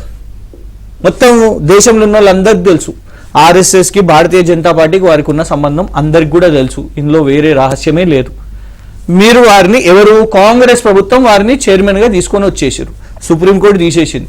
ఇదే కాంగ్రెస్ పార్టీ వాళ్ళు మంత్రులుగా ఉన్న ఉత్తమ్ కుమార్ రెడ్డి గారు, బట్టి విక్రమార్క గారు, వీళ్ళందరూ పోయి అక్కడ ఆయన కబ్జాల మీద కొట్లాడిన వాళ్ళు, పోరాటం చేసిన వాళ్ళు, నువ్వు కబ్జాదారు మీరు ఎంచుకున్నారు, వారిని తీసుకొని వచ్చి మీరు చైర్మన్ చేశారు. మేము అనలేమా? బీఆర్ఎస్ అంటున్నారు మీరు, బీజేపీ కాంగ్రెస్ ఒకటే మేము అనలేమా? ఇదే పాయింట్ లో ఇంకొక విషయం వికే గారు, నేను సబ్జెక్ట్ కే కన్ఫైన్ అవుతున్నా. ఇక్కడ లిక్కర్ పాలసీని అసలు it's a policy which was ratified, దాన్ని వెనక్కి తీసుకొని కేసేసారు. మన రాష్ట్రంలో మంత్రి గారు, మేము ఆ మీడియా వాళ్ళు బయట పెట్టినప్పుడు కొత్త బ్రాండ్లు వస్తున్నాయి, బీర్లు వస్తున్నాయి అని అంటే, లేదు వస్తలేదు, మీడియా వాళ్ళ మీద 100 కోట్ల పరువు నష్టం దావా వేస్తా అని జూపల్లి కృష్ణారావు గారు, ఎక్సైజ్ మంత్రి గారు అన్నారు. అన్న తర్వాత సోమ్ డిస్టిలరీస్ అనే ఒక కంపెనీకి అనుమతి వచ్చింది. ఆ వచ్చిన విషయంలో దాన్ని మళ్ళా బయట పెట్టిన తర్వాత ఇది వచ్చింది అని అంటే, దాని పుట్టుపూర్వత్రాలు బయటికి వచ్చి అది కాంగ్రెస్ పార్టీకి ఫండ్స్ ఇచ్చింది, ఎలక్షన్ ఫండ్స్ ఇచ్చింది అని అవన్నీ బయటికి వచ్చిన తర్వాత ఇన్ఫాక్ట్ చాలా నకిలీ మద్యము ఇవన్నీ కూడా కేసులు బయటకు వచ్చినాయి. నేను ఎందుకంటున్నా అంటే, మీరు సైలెంట్ మీరు వెనక్కి తీసుకున్నారు, ఇచ్చిన పర్మిషన్ ని వెనక్కి ఎందుకు తీసుకున్నారు? మరి పర్మిషన్ ని వెనక్కి ఎందుకు తీసుకున్నారు? దాని మీద విచారణకు ఎందుకు వస్తలేదు? అసెంబ్లీలో ఎత్తుతే ఏమైనా కూడా కవిత గారి బెయిల్ ఇష్యూ, ఇప్పుడు బెయిల్ వచ్చిన ఇష్యూ కానీ, లేకపోతే అసలు ఈ లిక్కర్ స్కామ్ గా చెప్పబడుతున్న ఈ కేసు ఉందా లేదో కూడా చెప్పబడుతున్న కేసు, బీఆర్ఎస్ ఏమో కేసే కాదంటది, బీజేపీ కేసే ఉందని వాళ్ళే కదా బయట పెట్టారు. సో దీని ఇంపాక్ట్ ఇంకా ముందు ముందు ఎలాంటి రూమర్స్ కో, లేకపోతే ఎలాంటి ఫ్యాక్ట్స్ కో, ఎలాంటి పొలిటికల్ అఫిలియన్సెస్ కో ఎలాంటి వాటికి అవకాశం ఇస్తుందో